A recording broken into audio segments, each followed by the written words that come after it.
5, 4, 3, 2, 1.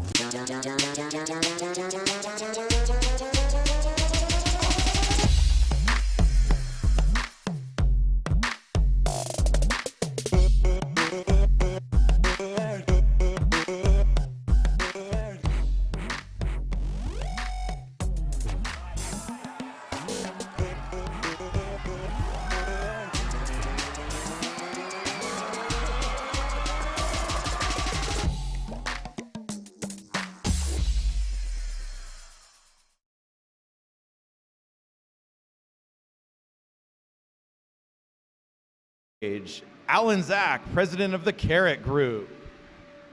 Thank you, sir. All right! Wow! First live esports event in 2 years. That feels awesome. As you heard, I'm Alan Zach, president of the Carrot Group. We ran this esports tournament. We were honored to run it for Bassett Unified School District. First annual esports tournament at the high school level here. It was incredible. We had 8 teams competing for 6 weeks. Today, you're gonna see the top 2 teams battle it out for some cool prizes, which I'll get into in a little bit. So I see you have some thunder sticks. So we're gonna have some audio checks here. So if you have your thunder sticks, let's hear them.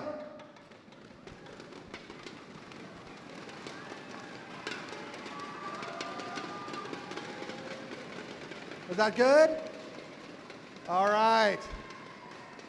Now, thunder sticks is only half the battle. We want you to cheer and be loud. Let's hear you cheer.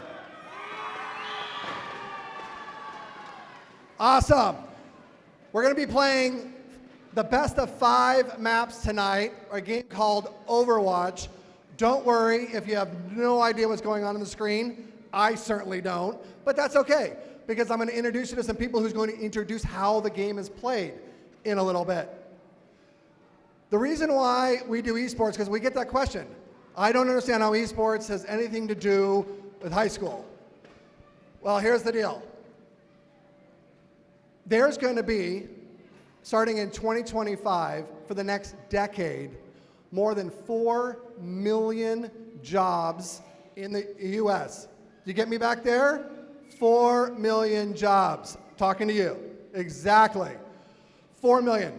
Just in the US. And they're going to be in science, engineering, technology, and math. Okay? It's very important that we fulfill those jobs, because those are the jobs that are going to move us forward as a society. I'm sure none of you like wearing the mask. Well, imagine if we had more scientists in the world on these pandemics and figuring out ways faster that as a society we can overcome them. That's why we need more people in the STEM jobs. Now, what's the connection to esports? Well, research has shown that high school students that are interested in gaming are 3 times more likely to major in a STEM field in college. Why? Because you ask any scientist, engineer, they're gonna say that the way they think about a problem, the way they think about working as a team, the way they think about failure is exactly the way game designers use to create video games. So gamers innately think like a STEM person. Exactly. Do you hear me back there? I agree with you. So, middle school students, raise your hand if you're a middle school student. Right on. Cool. Think about when you're coming to high school. Esports is an avenue. Gaming is an avenue. There's a lot of opportunity to take your love of gaming and turn it into a career in technology. And I know I talked to all the teams when they competed in this tournament, and they all said they're also interested in STEM fields. So we know the research is right. So, a couple people I want to thank. First of all, I want to thank Torch Middle School for hosting us.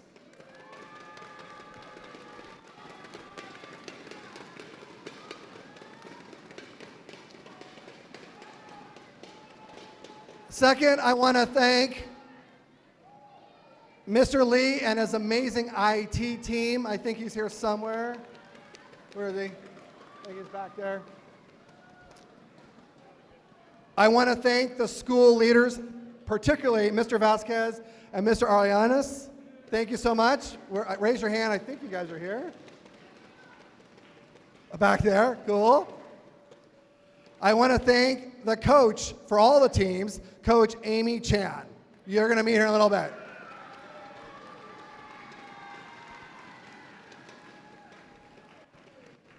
Usually when you bring something of this program to a high school, it takes vision. It takes will. It takes the idea of we want the best for our students. And there's one person who started the vision and got the board involved. I'd like to bring him up right now. It's Dr. Alvarez, your superintendent of Bassett Unified School District.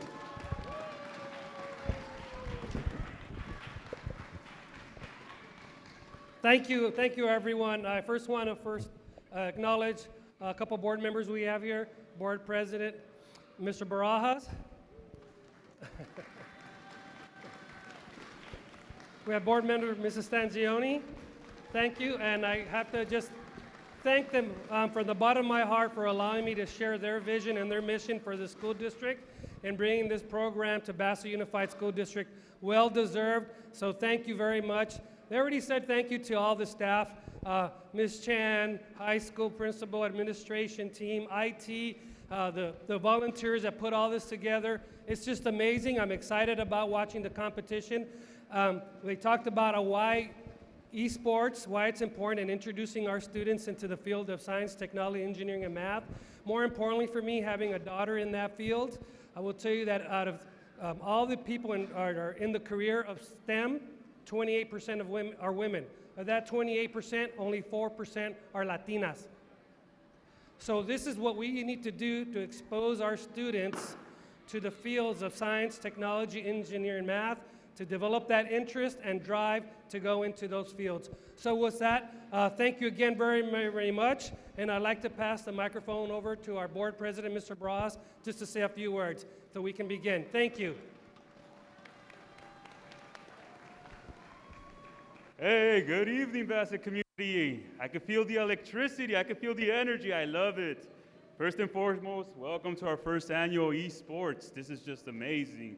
These are great things that are happening right now in our community. I do want to thank the parents for coming out and, of course, supporting our kiddos. This is awesome. This is amazing. This is just a new or a different avenue to allow our kiddos to explore their passions. So on behalf of the board, we do welcome all of you. We are excited. We're excited to have our teams come out here and, of course, continue gaming on.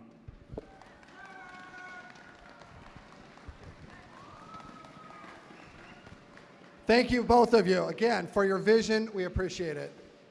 A couple more people to thank that really helped us put this on.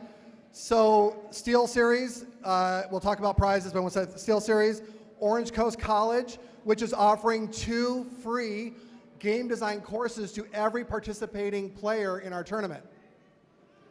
Activision Blizzard, which makes Overwatch. Herf Jones, which is providing the championship ring for the winning team. Todd Connolly and highschool.gg, who is our technical partners. And then my team at Carrot. I could not have done it without Kale and all the great staff that I have. It really is a team. We rise together. So let's talk about the prizes. The reason why we call ourselves Carrot Group is we always dangle a prize for students to want to participate in our programs. So what is the winning team going to win? A customized trophy and, as I mentioned, a customized championship ring, a game accessories package from Steel Series worth $800. Each member of the winning team gets that. They get a tour of a gaming company and get to have lunch with game designers. They get their name, first annual, on the district trophy. And Bassett High School will get $1,000 on behalf of the winning team for computer supplies. Not bad.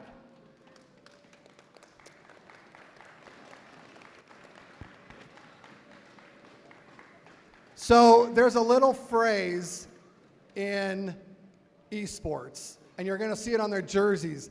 It's GG. Does anyone know what GG stands for? I see a hand up. Sir, with the blue shirt, what does it stand for? Good game. That's right. So I want to hear everyone's good game. When I say good game, you say good game. GG.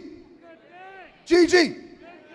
All right. Now, when the players get announced, every player, what do you yell? GG. All right? Good game. That's what the players say to each other. That's what the audience says to the players. All right? Now, as I said, you don't want to hear from me about how to play Overwatch because I honestly don't know how to play. So that is the job of the casters. So you are going to be listening in audio to the casters, basically announcers of the game. So you're going to hear what's going on. It's going to be fast moving.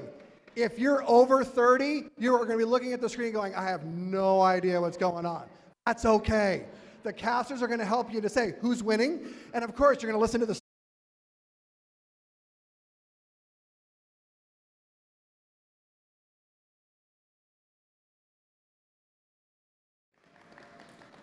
That's my time. GG, let's have some fun. Still have my sticker on under my. All right, well, welcome everybody here. Keegan Glunch Kiolta alongside Molly Gyro Strike Tapkin here, and we are here for the Bassett High School Esports Tournament. It is a chilly 55 degrees outside of La Puente, California, but right in here it's a warmer atmosphere and about to be an even warmer competition as we get set here for the championship game. These teams have gone under weeks of different gameplay, but it's finally good to be back here after so long. 2019 was the last time we had a live event of this sort, and 2020, well, we all know the story there of what happened with all the COVID-19 and all that, but now we come to 2021, and we're back on stage. We have everything back. I'm very, very excited. I mean, I'm pretty bad with faces, but I'm sure there are some familiar faces in the crowd here from possibly our last two events, which were, well, last year we were virtual, was no less exciting, if I do say so myself. Absolutely. What would you say? Yeah, I mean, virtual is great and all, but nothing like back at the lens. Nothing like that, back to see real people here. And of course, the crowd out here, great as well. So great to see some people outside. So let's explain a little bit here about Overwatch for those that don't know. Obviously, you got 4 different game modes, and the beauty of this is, well, the game modes can change at any point. Obviously, we'll have a map set for you, Control, Assault, Hybrid, and Escort. You'll learn about these different ones as well, and we'll have a little bit of some explanation videos, if you will, going towards it, but we'll still have different things. So let's go through the basics at the very least. Of course, you got a 6v6, as you can see, like on the monitors down on the table. So you got a 6v6 situation, and you've got, you know, 2 tanks, 2 supports, and 2 damage dealers, if you will. So plenty of different options you can go with, and especially in the latest patch, at least, it can kind of shift a little bit. Yeah, and for anyone who is not familiar with Overwatch, a lot of things are going to be happening really, really fast. Don't be alarmed if you can't follow it. Even people who know Overwatch have a hard time following. If you find yourself a little confused, keep your eye on the top right corner. That basically will kind of explain who is killing who, and that's kind of the most important thing you need to know. Yeah, and like we said, we'll go through videos on all of that as well. You have a little bit of introductory videos that we'll see throughout the whole thing. As long as you don't understand it, just know that only one team is going to pull out away with the victory here. It's either going to be C-Box or it's going to be Team Dream Team, and I think it's right about time to try to introduce the team, shall we? I agree. All right, let's head on over to Todd to introduce our teams. All righty, ladies and gentlemen, put your hands together for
Okay, let's get a big round of applause for the final player on C-Box. It's Paula Ruiz.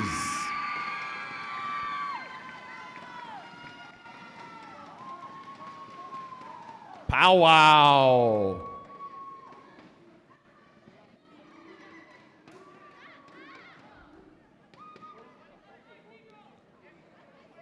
One more round of applause for Team C-Box. There they are, look at them. 7 fresh Olympians.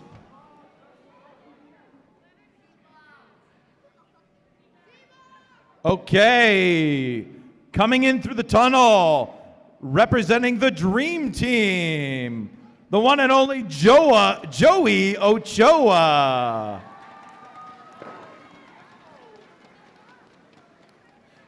Mr. Fresh Tampico.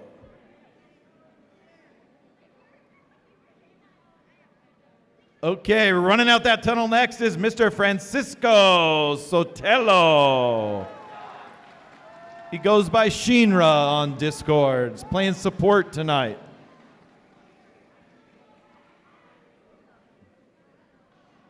Okay, let's get hyped, ladies and gentlemen, for Raylene Delgado.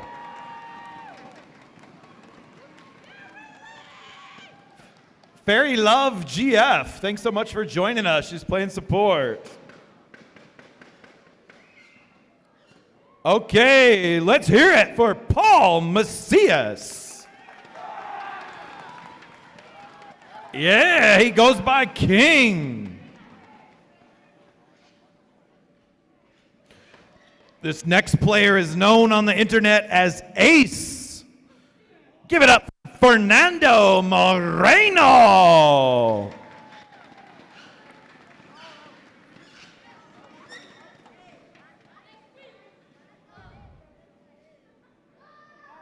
Yeah, Fernando. Okay, next is Oscar Marquez. Oscar Chungabunga, welcome to the stage. Our substitute for tonight, give it up for Gustavo Medina. Mr. OCPOG.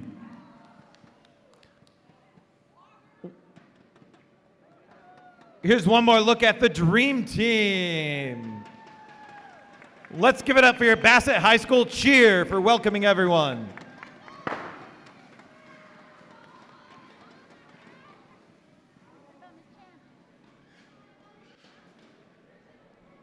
This is a best of 5 match. Let's give it up one more time for C-Box versus the Dream Team.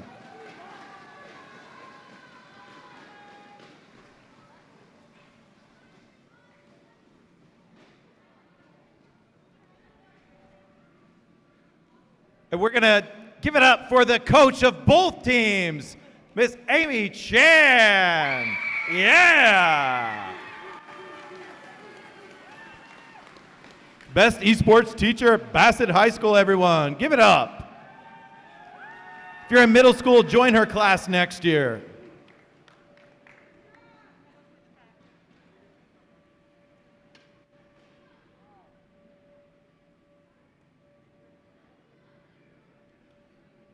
Hey, ladies and gentlemen, please rise for the national anthem.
Awesome. One more big round of applause for Amy and both teams, the Dream Team and C-Box.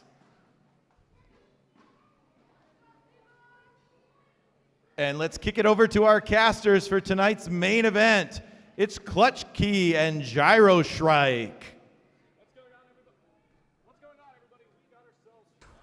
There we go. I think we're good now. What's going on, everybody? We got ourselves a good matchup here once again between C-Box and the Dream Team out here for the Bassett High School Esports Championship game.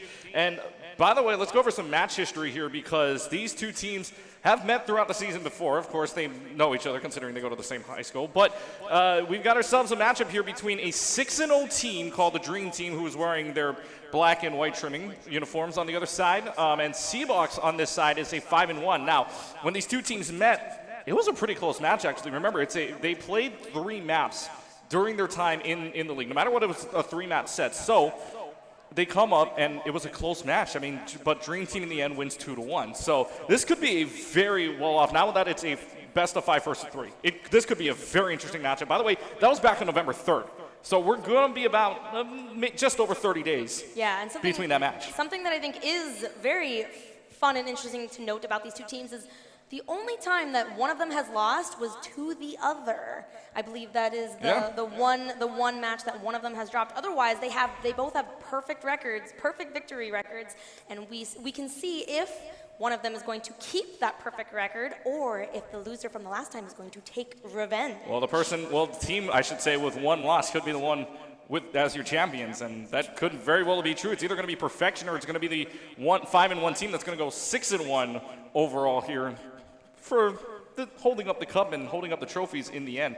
And we're going to get ready to go here. First map is going to be Control here in just a little while. We'll see what the teams pick, but Control is more or less a King of the Hill style, but there's a little bit of a style to it, if you will. Kind of a best of already. So why don't we check it out real quick. Here's an explanation for the Control maps from the other team. In Control, both teams are fighting against each other to secure a neutral objective. To secure the objective area, there must be at least one team member on the point without contest from the other team. During the contest, the team that controls the point will still earn percentage until the area is captured by the opposing team. If the team secures an objective area to 100%, that team wins the map. The first team to secure 2 of the 3 objective maps wins the match. So basically speaking, best 2 out of 3, King of the Hill. And it's going to be interesting. Again, these two teams play close, so you can get up to 99% on either side, a 100% to win. But I have a good feeling we're going to see, it could be 3 maps and 99% on each side. That would, if it goes the distance, nobody would mind at all. I'm very, very excited. For those of us who are a little bit familiar with Overwatch, we know that depending on what map you play on, it can kind of change the style. And for Control maps, more often than not, you have to be a little bit more close quarters, and we're going to potentially see what these teams have in store when it comes to, brawl comps, things like that, and maybe like death ball or really just aggressive, unless if they decide to get a little tricky and play a little bit more long-range comps, which isn't as common on Control, but we've seen in the past that these high school teams practice hard, and we can recognize it in their play styles. I've seen them execute plays that that they had to have practiced that. That these kids are working really hard, with scrims and practices to really bring their best to these games. Yeah, and of course you're going throughout an entire league here. Just within Bassett High School alone. Imagine this going into different things. You got plenty of schools around here, but Bassett High School being by itself, you got scrims and even matches actually within your own school, but then go on into the other school districts. Maybe in a couple of years from now, we'll see. But it would be interesting. Would love to see a Los Angeles wide, can you imagine all of the high schools in Los Angeles together, one tournament? That's a big area. Best of the best. Oh, I know, but I mean, we already know Los Angeles is already the home for so many big industries, acting, art, everything like that, why not esports as well? Well, you have 2 teams here from the Overwatch League and the Pro League, of course, the Overwatch League, but you've got 2 teams already located in Los Angeles, right? Or 3 teams in California, really. I mean, Yeah. you've got the Gladiators, you've got the Valiant out of Los Angeles, and of course, you've got the San Francisco Shock, and that's the Pro League, of course. You have the collegiates outside, right? You've got places like UC Irvine doing it. You've got places like, UC Santa Barbara's doing it as well. I mean, you got plenty of the big West schools or plenty of the other schools as well getting into it, but, high school still has, it still has that prep feeling to it, doesn't it? It is a massively growing industry. Like, I would not have been able to imagine this when I was in high school. I think the most we did was one of our clubs arranged a Super Smash Brothers tournament just among one of our little itty bitty clubs. But to have something on this scale is so amazing, and I am so happy for these players right now to be able to experience this. Yeah, and not only that, by the way, they get to play for prizes as well. I mean, you saw in the middle of the table, if you had a chance to see that camera angle, right, the trophies that are on there, right? You got different trophies, of course. You've got the custom big cup that's on there, a lot of the small trophies as well that's going to go out, but also, the Steel Series package. I think that one's really cool. Of course, the Steel Series package is a great, but you got to add some bling to it. Of course, the Herf Jones rings is in there as well. And talking with leading game designers as well. But that's a pretty good package, if you ask me. And that's something to play for here. Definitely. I remember back when I was in high school, I think one of our prizes was McDonald's coupons. And so to see That's not bad, though. Well, I mean, It's yeah, food. but did you see that trophy? That was gorgeous. Oh, absolutely. And so to be able to offer these amazing prizes, it feels so good, and it feels so good to be a part of this production today. Absolutely. And it's going to be, again, exciting for those of you just joining us. Welcome you to the Bassett High School Esports Championship matchup between C-Box and the Dream Team here. And again, 2 teams with great records. One is perfect, 6-0 throughout the league. One is 5-1. Here, looking to get revenge against the team that did send them to that 5-1 record, which is the 6-0 Dream Team. So we're about to get set up here in just a little while, as our first map is going to be Busan, and located in Korea, obviously. So this is going to be interesting to note here, because there are 3 different types of maps. It's 3 maps. The first one here is called the Mecha Base, and it's pretty interesting to note. Again, there's 2 levels of play. You've got that catwalk, obviously, on the top side. You also have the bottom level where the walls just pop up out of nowhere. So tell me, was this map a team pick? Did a team pick? I think it was pretty neutral. I think. Alrighty, because Get the joke? Pretty neutral. Oh my gosh. So I do know, at least what I have heard, is this is a pretty unpopular map when it comes to competitive play. So I'm very interested to see if it was one of the team's choices, and if so, what kind of plan do they have for really taking this and hopefully dominating this map? But I mean, there are some cases where some of the maps are pretty well. As the gates open up, and we are underway here for the very first match of this championship round. Already C-Box, and looks like it's going to be a very fast take here from Dream Team, trying to catch them on the other side. Symmetric Teleporter is going to get them very fast. Now with this, basically a dogfight here that's going to come to the right side. Ryan Shield is up, but the difference here is a Ryan and Sigma from the Ryan and Orisa. One person going down on each side, which is the Reinhardt and the Soldier. But the Reinhardt might make the biggest difference here, considering it is that shield to keep you alive. And Reaper in a lot of trouble here coming out from King. Flashbang catches 2, that could be huge, but nobody dies to it. So they already take the point, by the way. C-Box is already in at 5% and rolling here, so they have a good start. Looking for X41D to try to get the flanking and take down this Reinhardt. It could work, but the Reinhardt swings away, takes down 2, and this fight is still going. C-Box holds on to control. That fight should pretty much end it, and C-Box is 20% and rolling. Alrighty, so we do see both teams running double shield, but the difference is one has Orisa, or at least had. It looks like they've actually switched to Diva, which can work with the McCree and with the Baptiste, can work as an anti-dive comp, but not really relevant when they're running against another Reinhardt and Sigma. I'm really interested to see how they utilize that Diva, because usually she's for negating damage, and there's not a lot on the Dream Team side that she can necessarily negate. So I'd really like to see how they use that Diva. Ultimate's building up as well for the side of really both, and C-Box switching on over to that Diva kind of negates any of the percentage that they had so far. But Deal Spare getting a headshot out to Ace, and no mercy to resurrect this either. So Dream Team not in a good position to start. The full-time projector is out. Alpine going to try to charge in, just trying to swing the hammer away. Is in a lot of trouble right now. Needs to get healed. Trying the Earth Shatter, but the Deadeye is there. Deal Spare with a triple. And it's not even going to matter. Seabox is going to be able to hold on to this. This Reinhardt just in so much trouble. They could stagger him if they want, but they're just going to send him back to the spawn room with 70% and rolling. The really unfortunate thing is that the Dream Team invested a lot of ultimates into that match, but they unfortunately were still not able to win the engagement. What I would really like to see from them is, so Seabox does not have Lucio. They don't have speed boost on their side. I would love to see Dream Team really utilize that speed boost for smart engagements and disengagements, because that can be a big benefit. Those of you new to the game, of course, ultimates in the top left corner. Once you get that check mark, that means you've got something good. And if it combines with something, well, it might even work out in your favor. There's a good pin. And Fresh Now People actually gets stunned out of the Earth Shatter, so that's not going to matter. They're going to try to roll around here. Dream Team in favor, though, 5v4 situation. And now the Death Blossom is going to roll out. See if this can save anything.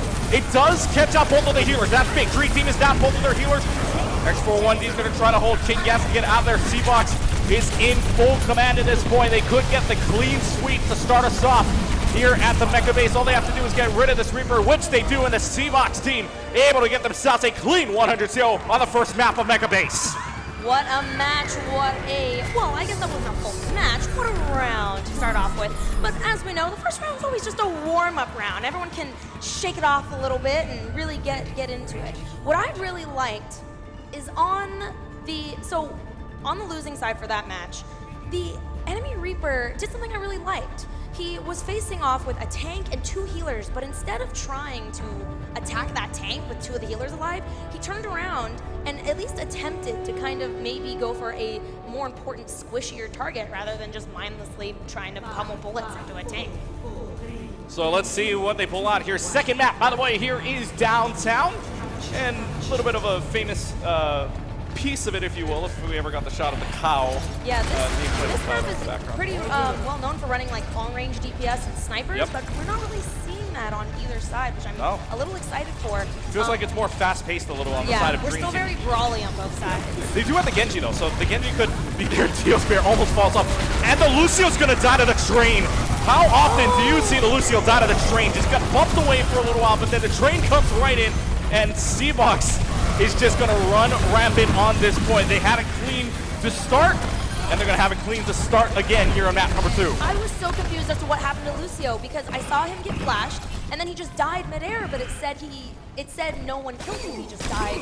So I was like, what? How did he die? I didn't fall off the map. I didn't even see him get hit by the train. Yep, the bullet train does kill. Don't run in front of trains, obviously. Yeah. We never want to see that. So right now, we are seeing a couple people halfway with really important to see how they get through this in a following fight.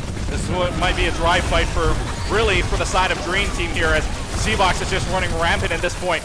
You know, again, Dream Team is the one that is 5-1. Seabox is Dream Team is the one that's 6-0. Seabox is 5-1. Seabox wants revenge for that first game back on November 3rd. And they are just absolutely running rampant on this point right now, and Dream Team can't do anything about it. Yeah, Chunkabunga is having a really hard time. I believe they did fall first in that engagement, and lots of times when your main tank falls first, that sometimes can be the end of it if the other team decides they want to run all over. Geospear has a Deadeye almost ready to go. This could be the decider here. One dude's going to drop back in. We'll see if this comes out to anything. No Wraith form, but the Mei has to freeze back up just to save themselves. Just trying to hold on to Blizzard. It's there. This could catch 4. This could be good, but it's not going to be good enough. As Appleblind able to swing the hammer away on the Earth Shatter, the Fire Strike, and Seabox making Dream Team reset one more time. This could be clean 200-0 coming up here in the final fight. So Dream Team is going to have one more attempt to try and take this point. You can see at the top, they have 20 seconds to get to point and attempt to flip it. If they fail, this match goes to Seabox. And they switched on over, by the way. King moving on over from that Mei into the Soldier here, which might be a good pick considering you can play a little more range on that instead of Mei has to go up personal. The Mei is a good pick, but if it's not working, it's not working, and we just need to adapt. All right, well, here we go. Somebody needs to touch the point here. 98%. Somebody's got to touch. Do they touch is the question, and nobody touches. That's it. Seabox is going to win here, map number 1. So they were fight, there, but they missed the point. But they didn't touch. So for anyone who does not know Overwatch, in order for the game to go into overtime, the enemy team who is not in control of the point needs to be on it. But unfortunately, Dream Team did not touch the point before the timer went out, and that was just the end of the match, even though they were still all alive. Yeah, so it's just an unfortunate situation here, as, I mean, it really just came down to just trying to get to the point, and Dream Team not able to do this. So Seabox starts off on the right foot, but again, it's first to 3. You still have a little bit of a comeback situation. Next map coming up is going to be pretty much the choice of Dream Team here, so we will see what happens here in this next map, but right now, it's looking really good for Seabox. Awesome. But we do know that sometimes teams struggle and flourish on different kinds of maps. Someone can be really good at King of the Hill, but really bad at Payload, or vice versa. So we have no idea. Moving on to the next map, we could see Dream Team pull out all the stops and completely flip the script. Absolutely, and I mean, it could just go at any point here where, again, you see a 200-0, but we've seen matches before where that could all flip. It's just like any sport, really. It's just like the first half, it could go down, and then the second half, it's just like a reboot system. It's just like a completely rebooted system, and they could be back. I mean, who knows at this point? Who knows at this point? But again, second round coming up here. First to 3, 1-0 in favor of Seabox right now. So the team wearing the yellow is the team in the lead right now. Yeah, so we could also talk about a little bit of what we saw playing out there. We saw Cassidy, who is really good at stopping any aggression coming onto him or his team. He has his stun and his damage, quite a high damage output, and he got off that massive Deadeye, which we saw 3 people fall to. And if you don't shut down that Cassidy, he can do a lot of damage. And that was key as well. I had a feeling that Deadeye doesn't go off, and I think Dream Team does take a little bit of the point, but instead, we get a clean sweep overall, 200-0. All right, so we take a break for map number 1, and in between, of course, we have some entertainment for you, if you will. Here come the Bassett cheerleaders. At SteelSeries, we make gaming gear so you can be anything you want, except one thing: ordinary. So why pick on someone your own size? Fight the biggest bad guy you can find.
stop them at all costs. The first point is a capture area. To capture a point, the attacking team must clear the objective area and secure it to 100%. If your team manages to get a third of 100% before being knocked off, the attacking team is awarded a tick towards securing the objective. If the attacking team secures the area, they are then given additional time and a payload appears. The attacking team must escort the payload by having at least one team member on the payload to advance it. If a defender contests the payload, it will stop moving until the defenders are cleared off. If a payload hits a checkpoint, the attacking team is awarded additional time. If the team captures the first objective area and the 2 escort checkpoints, they have completed the map and earned 3 points. Whichever team has the most points at the end of the match wins.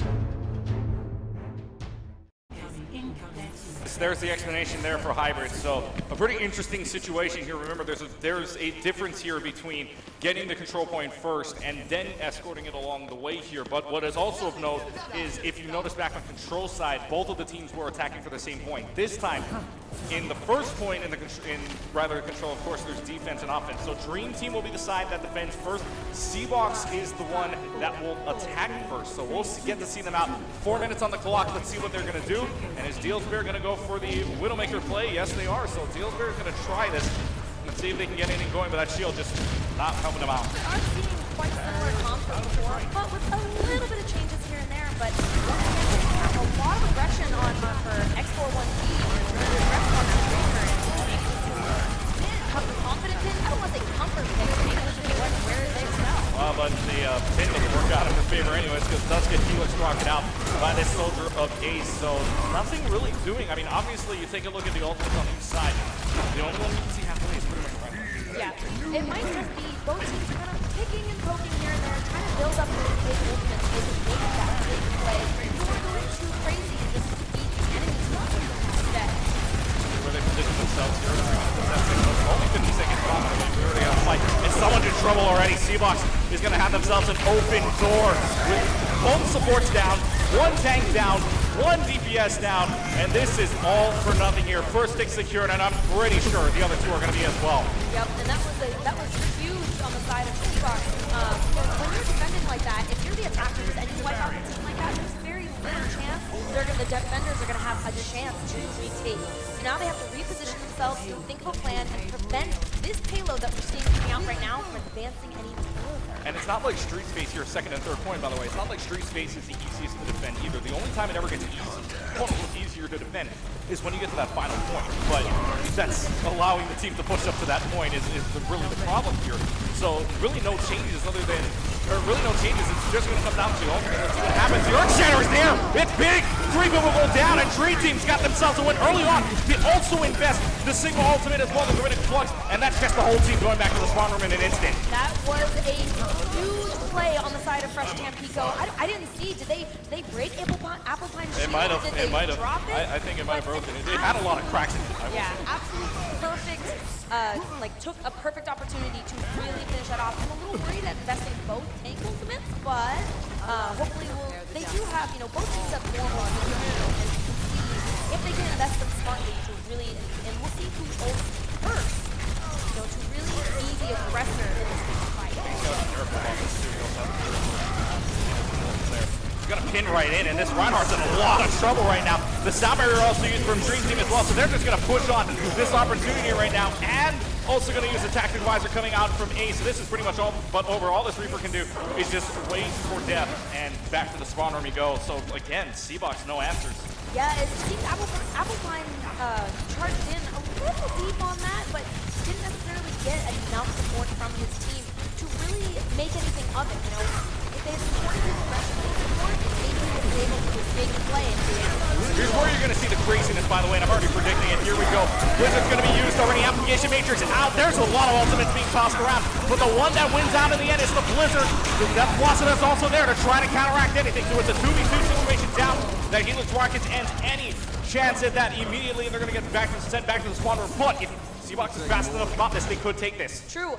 The Dream Team has a longer walk to get back to this point. So C-Box, all 6 members are going to be back faster. So they really have an opportunity. Unfortunately, their D.Va is still out next, so they're almost down a person until she can get back into her neck. Well, trying to get there as fast as you can, obviously. As long it's not the ultimate, technically speaking, is getting back into next. So we'll see what happens here. Let's see what happens. There's a Deadeye that's going to come out. Tries to block, but it's not going to find it. Shinra's going to go down with the flank Deadeye, but Dealsbear pays dearly for it. But it's still a good play here. Earthshatter comes down. That takes care of it. But now you also go after Gravitic Flux. This is huge. 3 people up. There's going to be a lot of damage coming down. But it is still in favor of Seabox to get this through.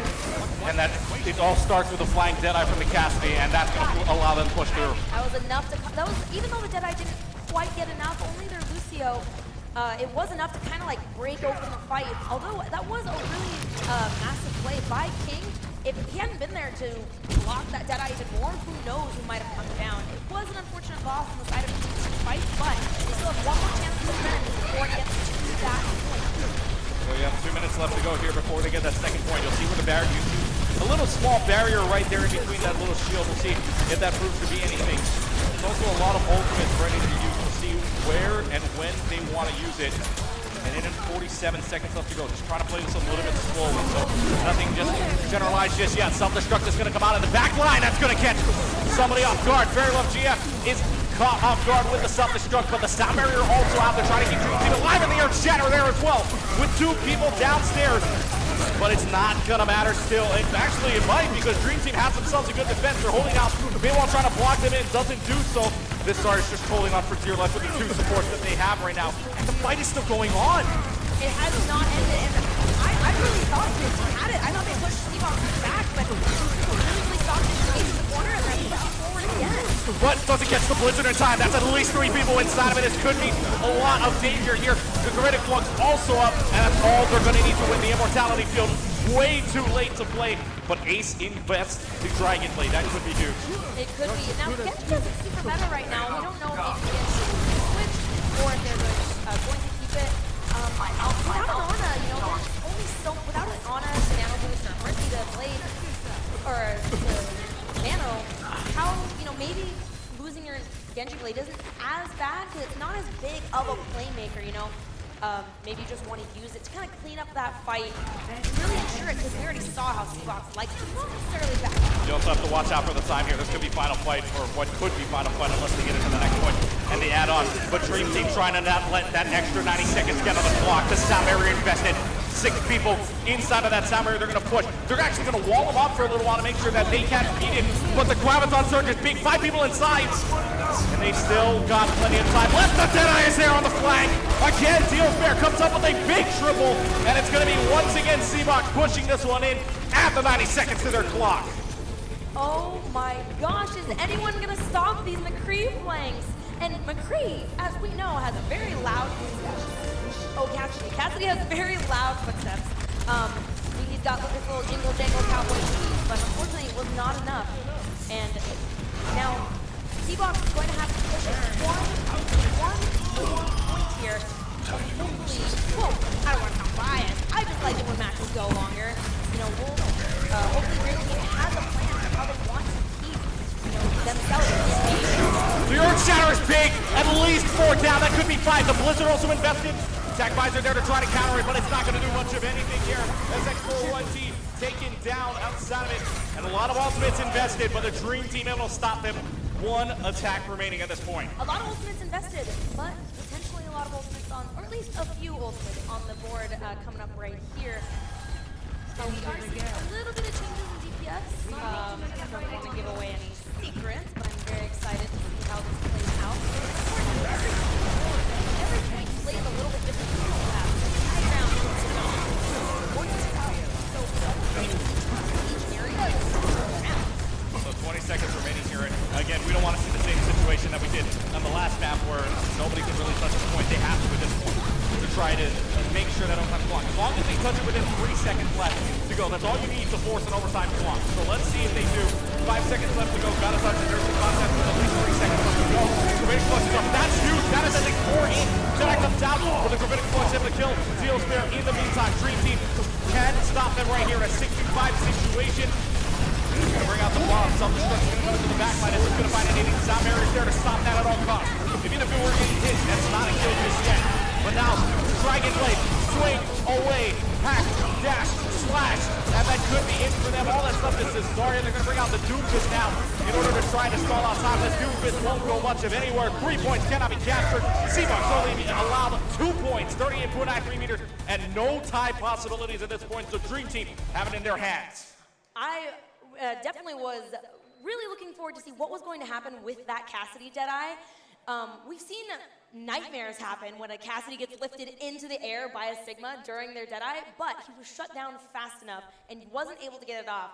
You know, it's always hit or miss, you know, be like, oh no, is this gonna be a tragedy or a savior play? Yeah, and you know, a lot of times too, right, you see the combination of the Cassidy staying down on the ground while the Deadeye is being helped out by their teammates. Not in that case, that was the Gravitic Flux killing the Deadeye on the Cassidy, so it really didn't work out in their favor, but that could have been it after all. I mean, if you didn't use your ultimate there, I mean, for what purpose you hold it on for at the end.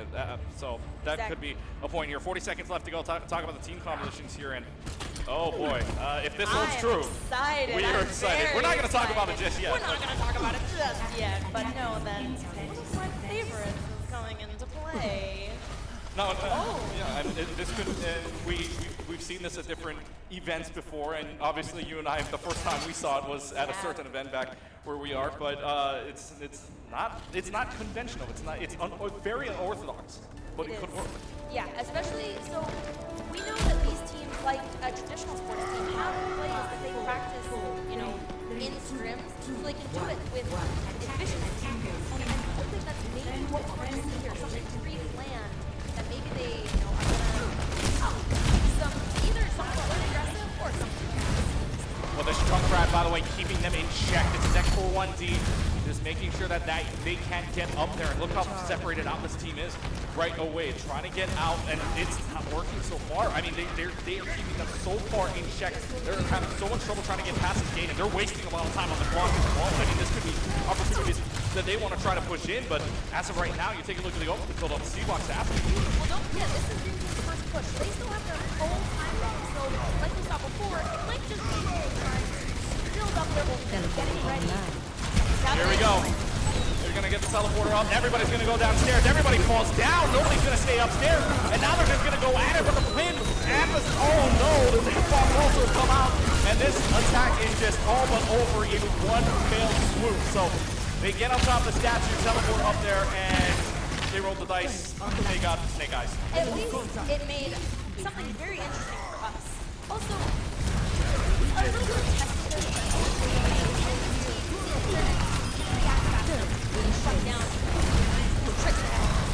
Well, the trick is switch on over to get it doesn't work out. It's way onto the Reinhardt. So, rather, Reinhardt can't do it much. The Genji, the fire is there. It doesn't get any, or it doesn't get much, I should say. One, it doesn't get the loser, but it's good forward to the back just a little bit. And these birds are just doing so much work out of the spectrum. The full non protector makes this even better for them.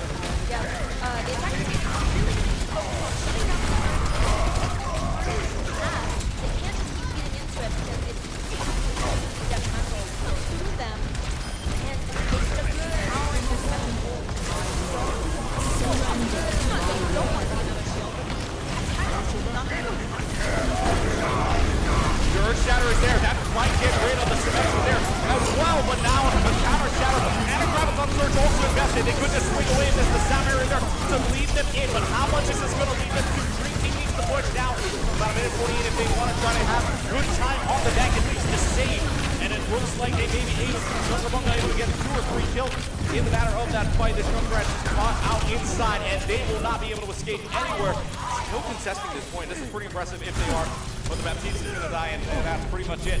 They secure the first tick. They're going to get an additional 2.5 on the clock. Now, something I really like that I have seen at least 2 times, I would say, in this match is our Lucio Shinra is doing a really good job of saving the Reinhardt, keeping the Reinhardt up with these beasts. It was used aggressively this time, it was used a little bit more defensively last time. But as a Lucio player, your strengths are movement and speed, and knowing a good time to manage that mission is so critical that I love to see it as another Lucio.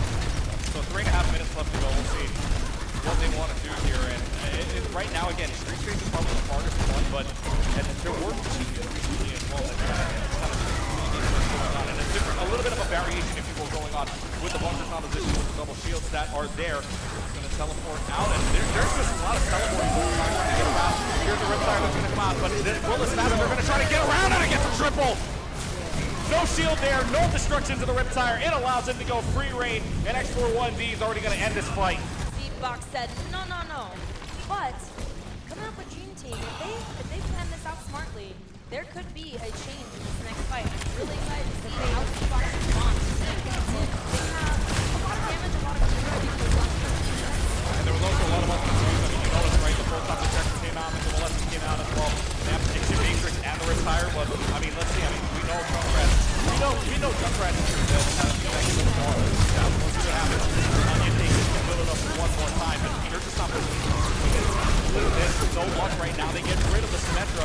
That might even force them back already. I mean, really, there's something in the Archway. Yeah, one of these teams is going to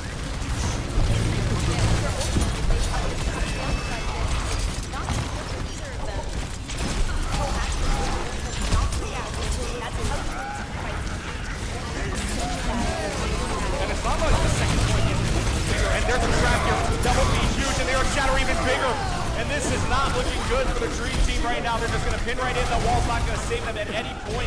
Although, hold up, they do get rid of the Reinhardt early, so even the spawn rooms here could help them out. They're back to a 65 situation, but then again, when Fresh Tampico goes is going to have an opportunity. They're going to have their main tank back before C-Box. That's super, super important, and it's going to give them an opportunity. Plus, the Lucio's healers gives them a chance to really aggress on this enemy team. Well, down to a minute and a half left to go in this match.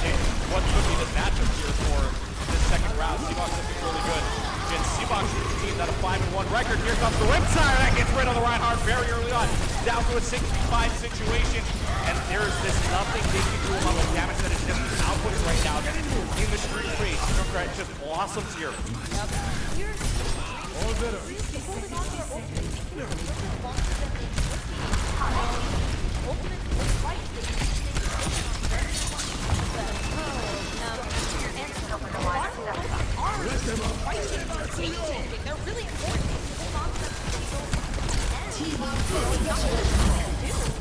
Could be very well their last chance here. Another trap. The trap could be very big here, but they're going to hold off for that for right now, knowing that nobody can really get up there. Junkrat, let's see what happens. Earthshatter from behind! 5-man Earthshatter! They're just going to all run rapid here. Now the ultimates are just going to come flashing out. And now the grab is uncertain. Everybody's inside of there. All they have to do is swing away. And the Dream Team going to be able to win this one out. Dream Team heard me talking about their ultimate usage, and they said, no, Gyro. We have a plan. Don't worry. And you know, C-Box really does fight. They're going to be in dire straits. Really respond to anything this team has in their pocket. And if they can just be smart with it, I really think the team has a chance to clutch this one back. You really need to pay attention to their cards. If it is an overtime right now, Six-man shatter just happened again. It just happened. They just shattered them all, and now all they have to do is just swing away here. Coalescence is also brought out. Showtime and prime time, ladies and gentlemen. Dream Team is going to add another 9 into the clock. I would love a nice long series right now. You know what? C-Box will fast track. I'm going to go Dream Team this round. I mean, coming out here, all we've ever seen is sweeps. I would love a very, very selection. You love the long game here, but right now, Golden Box of Victory standing at about 15 meters away. Somebody from C-Box has to touch this. Otherwise, it's going to be game over here. That pin's going to help them out. Gets rid of a Reinhardt, and the Riptire even bigger one more time. C-Box is almost there, 3.93, but that Riptire game just ended any and all three of them getting to the Golden Box of Victory reset. Now you've only got 50 seconds left. Now the round is not over. We were in overtime, but since they made it to that second point, they got another minute, 2 minutes on the clock, a minute and a half on the clock. So Dream Team is still in this. They still have about one more chance to get it. Eagles almost there. They just need one fight, and they will clutch the round. It really could come down to which ultimates are used better at this point. Sound barriers are going to get you. The Earthshatter there, but that protects them for a little while, so that sound barrier used really well. In that case, the pin is there, and that's not good. Reinhardt, Lucio goes down. Riptire out from King. See if this finds anything, and King are going to get a triple kill. This could be the fight they want. Overtime clock is going to run here with 10 seconds left going. Mortality field also gone. A 3v1 situation on side of the car. Golden Boxer victory within reach. Can they get there? Final 2 meters. No one's gonna touch, and we have a tie series. What a play, what a play. We are just seeing triple kills left and right from these DPS. I mean, they're just finding their opportunities. They're saying, hey, this fight isn't moving anywhere. I'm gonna make it move somewhere. And if you saw, now, the defending team,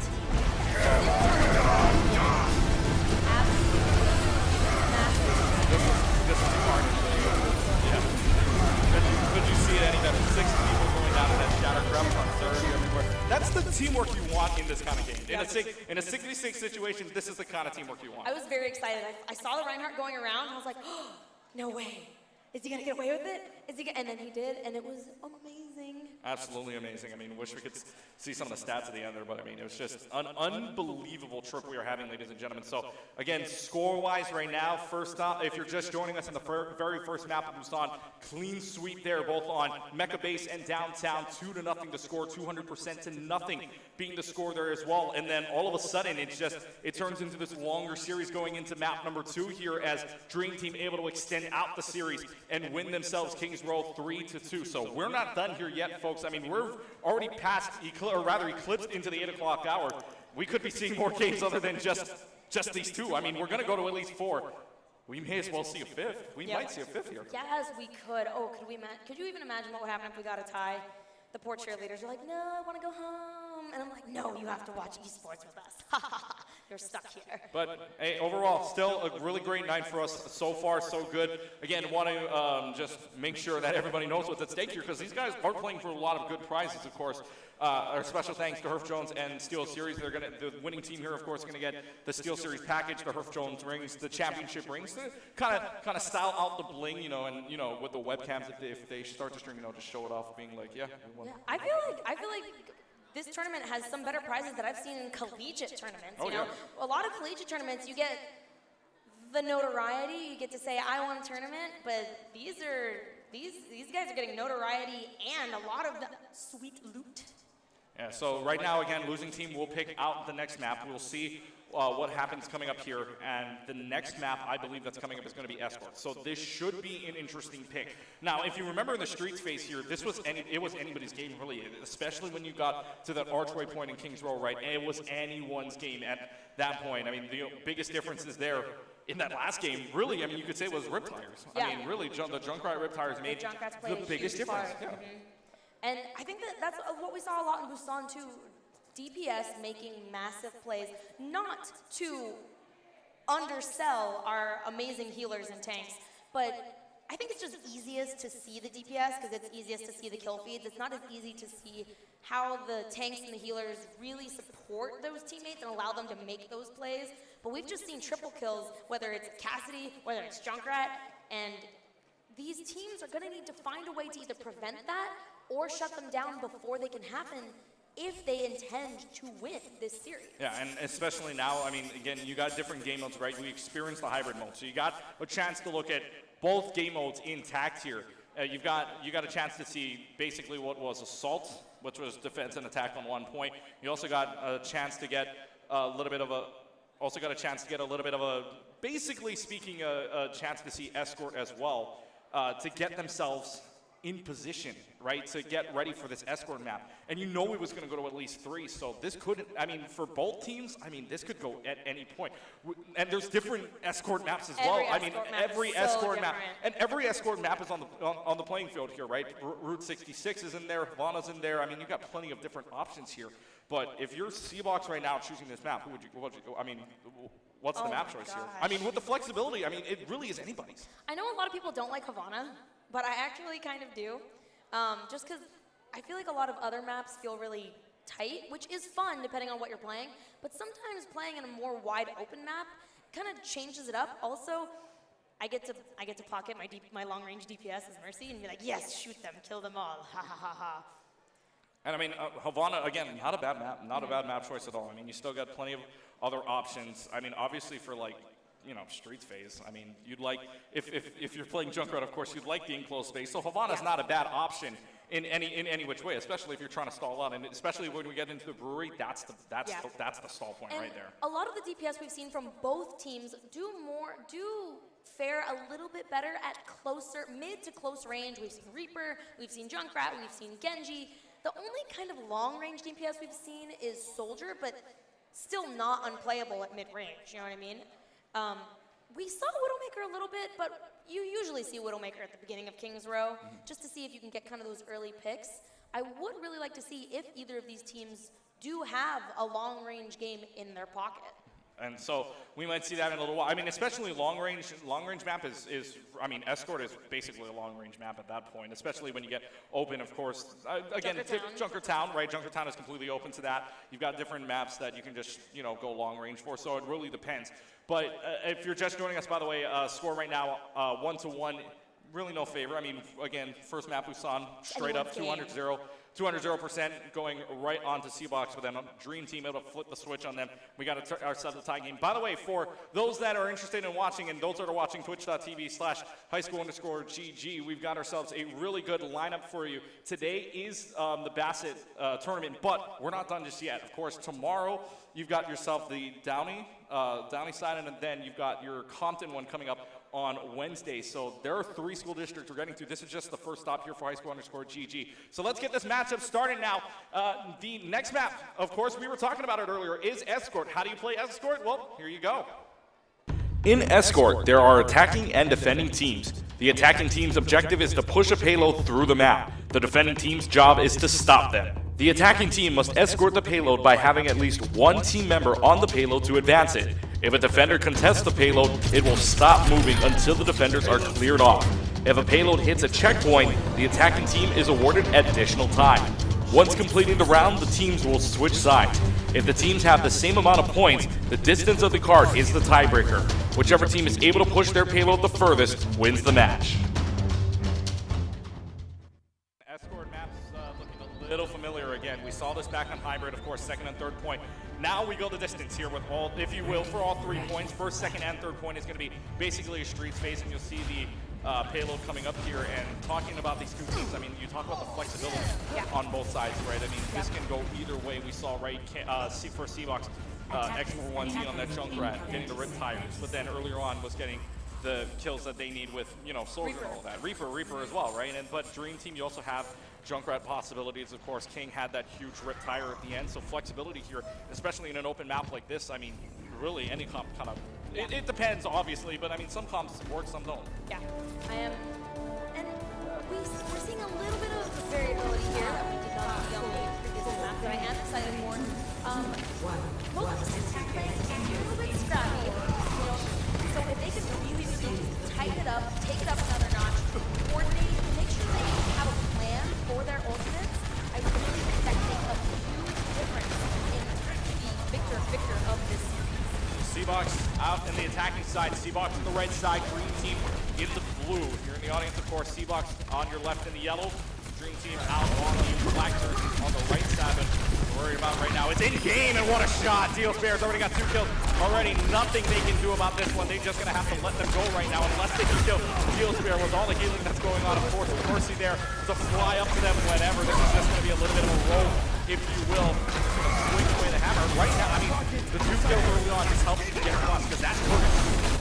Yeah, I would really look forward to softest caging. They do have that Lucio we talked about before, and they are kind of doing that. They're letting their team come back, and they're pushing C-Box back now, not letting them push the start any further. And that's a really good zone, by the way, too. The DPS is caught off guard there because they were separated out from the team, so you can literally pinch them in, and that works out for them really well. So good moves by the street teams to put themselves in a better position here. So if you're C-Box right now, you get around that first dangerous turn right in front of Big Girl Scout Station, but now, oh boy, second turn is where it gets a little more dicey. Yeah, this next fight, we're already going to see some openers come out. We see our first Falcon right here, and hit one piece, but it's a trade. It's a trade, DPS for DPS, but now 2 DPS is gone, and a res DPS is back, so that means C-Box back in the advantage here in a 6v4 situation. Each team are going to have to run back here. Tactical Visors also out there, everybody in the sky, really nothing to do there because the shield is up, and everybody back on side of the ground. Deals Bear has been great.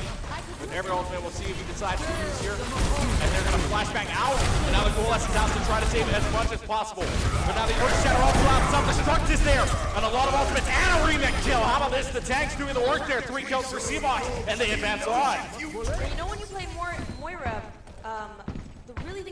attention for is when you are in coalescence, sure you're healing a lot, but you're also really, really vulnerable because you can't fade. And we just saw with that Ultra get shattered in the middle of coalescence. He didn't have a shield.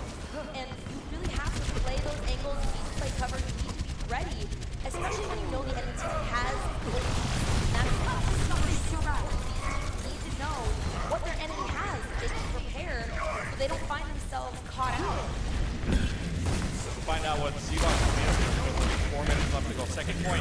Second point usually, I mean, in most escort cases, second point is really the downer. I mean, not of course, there's a lot of us. Brewer is one of the hardest to get in the second point. But massive shatter comes up. That is big for them. Now they have to do is swim away. South Area don't save Dream Team for a little while. Let's see if it works out for them.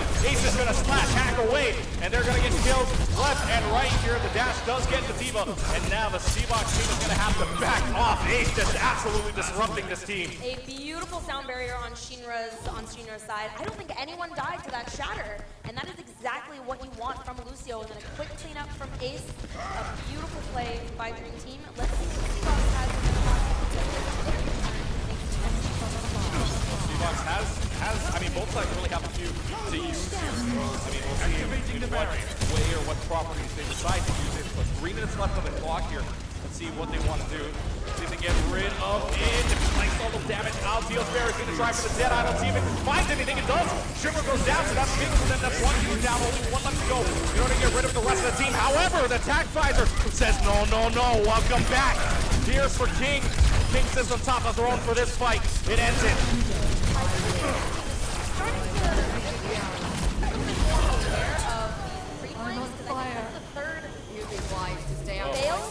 McCree flank we've seen.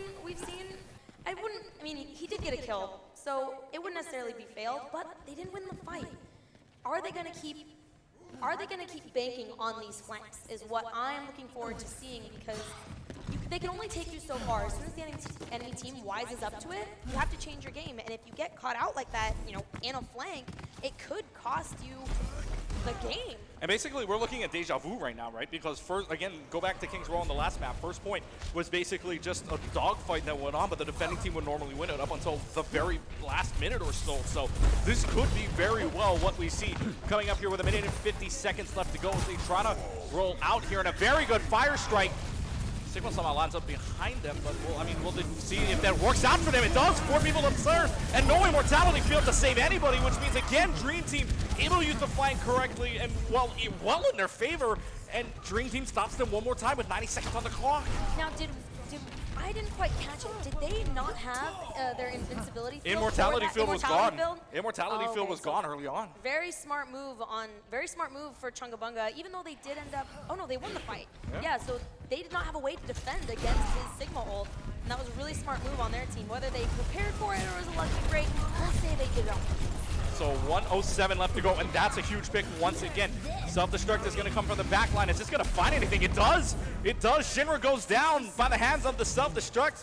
I don't think there's a remake kill this time, but first Tampico in a little bit of a tight situation here. They're going to try to rush away. Pin comes out. Isn't going to find anything there. Actually gets stopped, if anything, on top of the wall.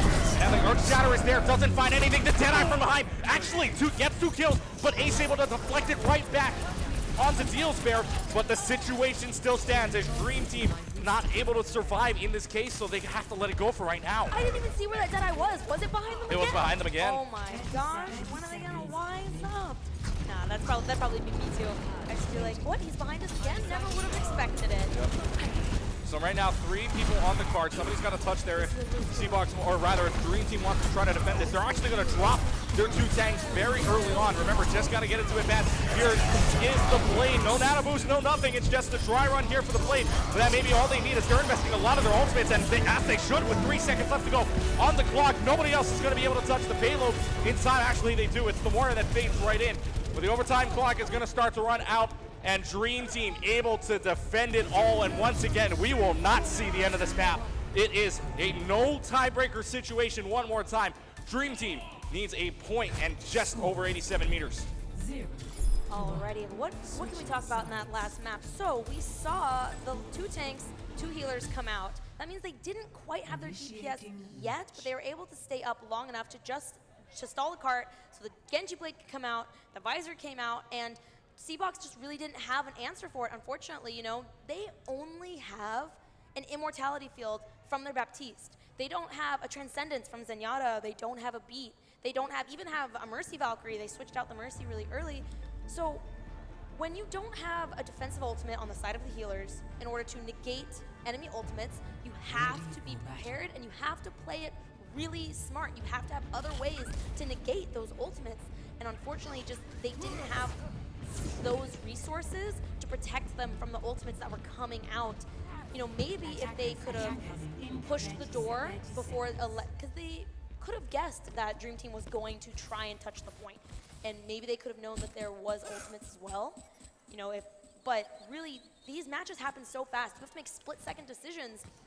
It's not necessarily that one team knows better or is playing better than the other. Just sometimes you don't have that moment to react, and all of a sudden the match is over and you're dead. Yeah.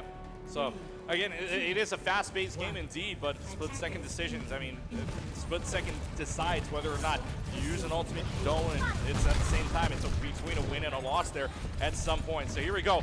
Dream Team on the clock now with 4 minutes on the clock. We'll see Ace bring out the Widowmaker. I mean, already down to 42 health, though. Does find a few shots. Does land maybe one or two, but that might have been on a shield if anything. And Apple Pie now, this is the third variation of Junkrat we have seen in this series so far. We've seen Apple Pie do it now. Of course, X41D did it earlier, and now you got King doing it. But King well, rather doesn't win the mirror fight, but Ace able to take care of the early Junkrat. No Mercy either to revive anything, as Mercy does have that ability to. So Mercy not able to res it, so no Mercy there, no Mercy able to res. So now down to a 6-5 situation. Steel Spear again. I mean, this is just insane the way that he's flanking around, really tries to catch them off guard, and this D.Va might go down, and this D.Va does go down. The healing is still there for Steel Spear. They just can't get rid of him. Yeah, Steel Spear is really, really forcing the enemy teams. Either they need to look at him, or he's going to get killed. That's how he's playing right now. Oh, Application Matrix out of the window. He's not respected at all. Dream Team is just going to have no luck pushing that. That is that is very much what you would say a perfect position for that Application Matrix. Yep, I kind of got distracted because I saw an Application Matrix and I saw a Junkrat and I was like, oh no. Double damage Junkrat. Oh boy. The enemy team is in for a hard time. Two of our producers, by the way, might like that terminology though, so I mean, and they know who we're talking about. We'll talk about it later. He's shaking his head at me. He knows what I'm talking about. But anyways, 2:20 left to go on the clock here, and right now, I mean, it seems like C-Box has only after halfway through, but again, it's just a dogfight here, and if you can't get through that first turn is super important. And what are we seeing here, ladies and gentlemen? It's going to come behind another flank. I mean, no ultimates being used as of just yet. Uses the flashbang sound barrier to try to lead them in. Here comes the self-destruct. Is this going to find anybody? It does. Ace gets caught out, and the Riptire gets 2 more kills. So C-Box in complete control right now for this match. Another aggressive sound barrier, and it might have been enough to protect him from that D.Va bomb, but either Ace had lost his shields early on, or he just didn't get that sound barrier and unfortunately fell. Dream Team is going to need to mix something up, you know, if they intend to push this the rest of the way. They still have a lot of space to go and not a lot of time to do it. 90 seconds left to go here, and obviously we're not going to see the end of the match. We're not going to see the last point. But are we even going to see Dream Team push up to the first point? Because C-Box really wants it. They've already got rid of King and Shinra very early on here, and they're going to get rid of the Mika as well. That's huge. No self-destruct possibility again for Dream Team. And 1:10 left to go. Coalescence is also going to be brought out here, but really nothing doing, obviously, and C-Box already has advantage in the driver's seat. I wonder if that last play was dedicated. I wonder what their plan was, because, you know, Chungabunga found themselves in the back line with less than half health and didn't invest their ultimate. So I don't know if their team was supposed to push up onto it or, you know, what it really was, but unfortunately they kind of just fed the D.Va mech to that last Both fight. of the Junkrats fall off, by the way, so both of them die. So here we go. The self-destruct, however, Chungabunga lands inside of it, but there is a trade. Ace goes down. We're back to a 4v4 situation. However, spawn room in favor of Dream Team. But Fresh Stampede going, oh my gosh, OCPOG falls off the map. More time wasted off the clock here to get that back. And if they get rid of this Lucio, that's even better for them. And Chungabunga gets a baby D.Va kill though, so that's pretty important. We've got a baby D.Va stuck behind the line. Oh, I thought we were going to see a stagger. It might be, but for 15 seconds left, this is not good territory for them right now. Yeah, but we still have a lot of ultimates on the board. Sing kind of the same song and dance as who's going to ult first, who's going to react smartly to those ultimates. Yeah. Here's this positioning going on. I mean, this is pretty interesting here. We're going to have a 1v1. Their DPSs are going to go on top. Big Earls is right there. Literally a fight between a Junkrat and a Cowboy up on top here. Supercharge is going to be used inside of the mine shaft, right in that corner, so that nobody can hit it from the other side unless they really go into their back line there. But now Dream Team going to hack slash away here. Deal Spare once again, but it's deflected off the Deadeye. He's traded 1-for-1 with a Deadeye ace there, able to save themselves a little bit of time. That's huge for them to get rid of that Deadeye very early on and only in a trade. But they cannot leave this point. They cannot leave this point at all. The Riptire also there. This Junkrat doing lots of work. Alpine 13% and rolling, uses the Riptire to their advantage. This Lucio just trying to stay alive as long as they possibly can. The overtime clock runs. The Wrecking Ball is there, but the Wrecking Ball doesn't touch. And Seabox able to get themselves a second point and 1 point away from the ship. Oh my gosh. That's the kind of overtime that makes you clench up a little bit. You're like, oh no, what's going to happen? And I've been that Lucio. When you're that sole Lucio on the cart against a DPS player and you're like, oh no, oh no, oh no.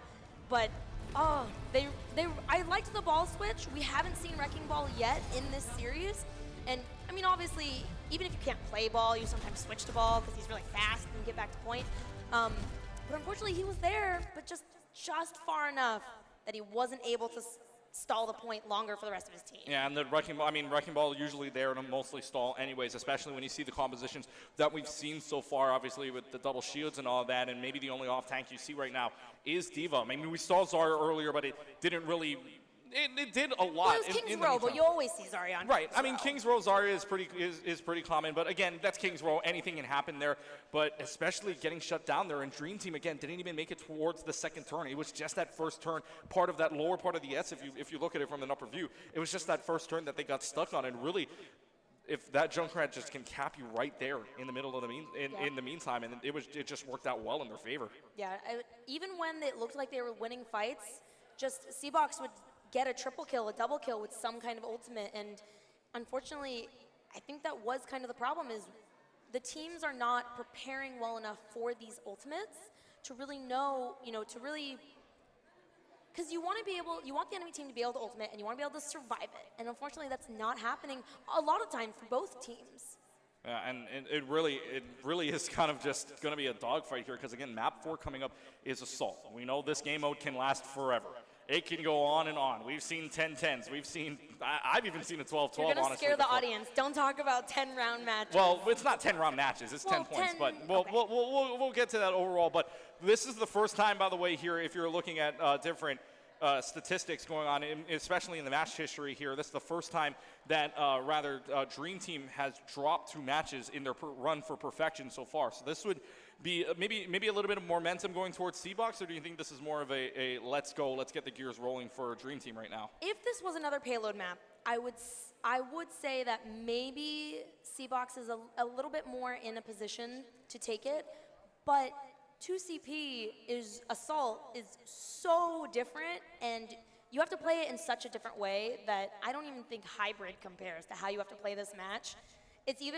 I feel like this is either going to go really long, it's going to be really hard, or it's just going to be an absolute just sweep, just a total take point A and roll into point B. Yeah, and of course, there's not a lot of options here. I mean, obviously with the different maps, right? If you know this map, if you know this map type, obviously you're gonna have. Paris is locked, and Hanamura. Hanamura is still there. Hanamura is a definite possibility. Horizon Lunar Colony, I believe, is locked as well. Is it? So okay, yeah, okay. so I mean, really, it's only Temple of Anubis. I'm already forgetting. I here, hope it's not Hanamura. Temple of Anubis. But I mean, Temple mainly of Anubis is my least favorite map. But I mean, mainly if you're looking at it from a player standpoint, really the only 2 you have to choose from, I mean, that's going to work out for you is really Temple of Anubis or Hanamura in most cases. Hanamura also has a lot of weird map options, so teams can do some pretty crazy plays on Hanamura. So I'm kind of excited. We did see a little bit of the trick play on King's Row. I'm wondering if either of the teams kind of has that also in their pocket for Hanamura, because Hanamura is one of those maps where you would pull out the silliness. And Hanamura is either where you pull out the silliness or it just goes back and forth so much. You can pull out all the silliness you want, but it just can go back and forth. Now, for those of you that don't know what we're talking about here in the Assault mode, well, this is 2 control points, basically speaking, but in a different sort of way. If you don't know what it is, here you go. In Assault, there are attacking and defending teams. The attacking team's objective is to capture 2 points as fast as they can. The defending team's job is to stop them. To capture a point, the attacking teams must clear the objective area and secure it to 100%. If your team manages to get a third of 100% before being knocked off, the attacking team is awarded a tick towards securing the objective.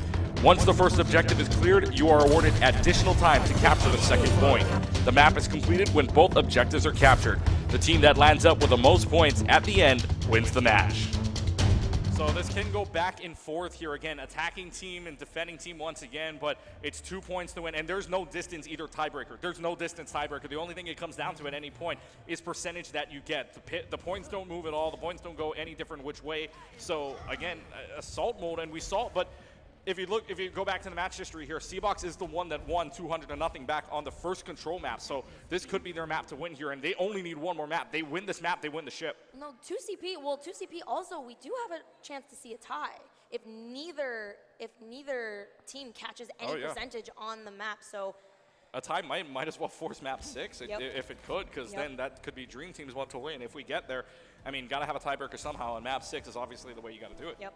So if C-Box wins this map, they win the series. Game over. If Dream Team wins this map, we go to Game at 5. least one more. We go to Game 5. Game 5, the decider. Would Game the 5 decider be another set. King of the Hill? It'd be another King of the Hill. It'd be control one more time. No tiebreakers there, obviously, in a best 2 out of 3. So here we go. 4 minutes on the clock. C-Box here. They win this map. They win the trophy. They win the ring. They win the Steel Series package. They win the talks. Everything on the table here for C-Box. We are underway. They're going to teleport right in behind them, and here we go with the Symmetra Strat. That's just going to run rampant as we go along, and they're just going right along here, and already C-Box dominating the floor. Symmetra's already got themselves 2 kills on both of the supports, I might add, and the Bastion to try to defend, and this is really not looking good for Dream Team at all. They have to back off, and for this mode, if you win the first point, you add 3 minutes to the clock. So guess how much time they're going to have left? About 6:10. And C-Box has obviously practiced this. They moved so fast. That was smooth as silk. They had a plan. They said, let's go. And they're already there. Nothing's stopping them at this point. They're going to try to steamroll this, and they are already starting off the right foot. But Spawn Room's still in favor of Dream Team. So if C-Box can't finish this off fast, they're not going to be able to get much of anything, really. But ultimate pools are working out in their favor so far. The Roadhog there, they might even get a free tick to start with this Lucio there in the back line to try to save themselves, but not good situation here if the Diva's out of mech. Your Reaper's already gone as well. And so, I mean, right now, it's doing a really good job if you're Dream Team right now, because you're barely holding on to that first tick. Remember, if they do get that first tick, they keep it. Yeah, but in this case, it goes back to 0. Yep, it did not get all the way to the 33% mark. So all of the progress C-Box just made goes away now that they did not make that threshold tick. It was really unfortunate. You know, C-Box lost their Moira at the very beginning of the fight. And now Dream Team also lost a teammate, but Dream Team Spawn Room is right there, and they were able to rejoin the fight almost immediately. Something I really did like, though, C-Box was on their point, taking space, threatening their players. Dream Team kind of fell back a little bit, didn't push onto the point immediately, and then they were able to all go out as a team and retake. So, I mean, and already a very good first engagement, if you will, for Dream Team. They get rid of the Diva mech, they get rid of the Cassidy very early on. So it's looking really good for the team, from Dream Team to at least try to waste some more time off the clock.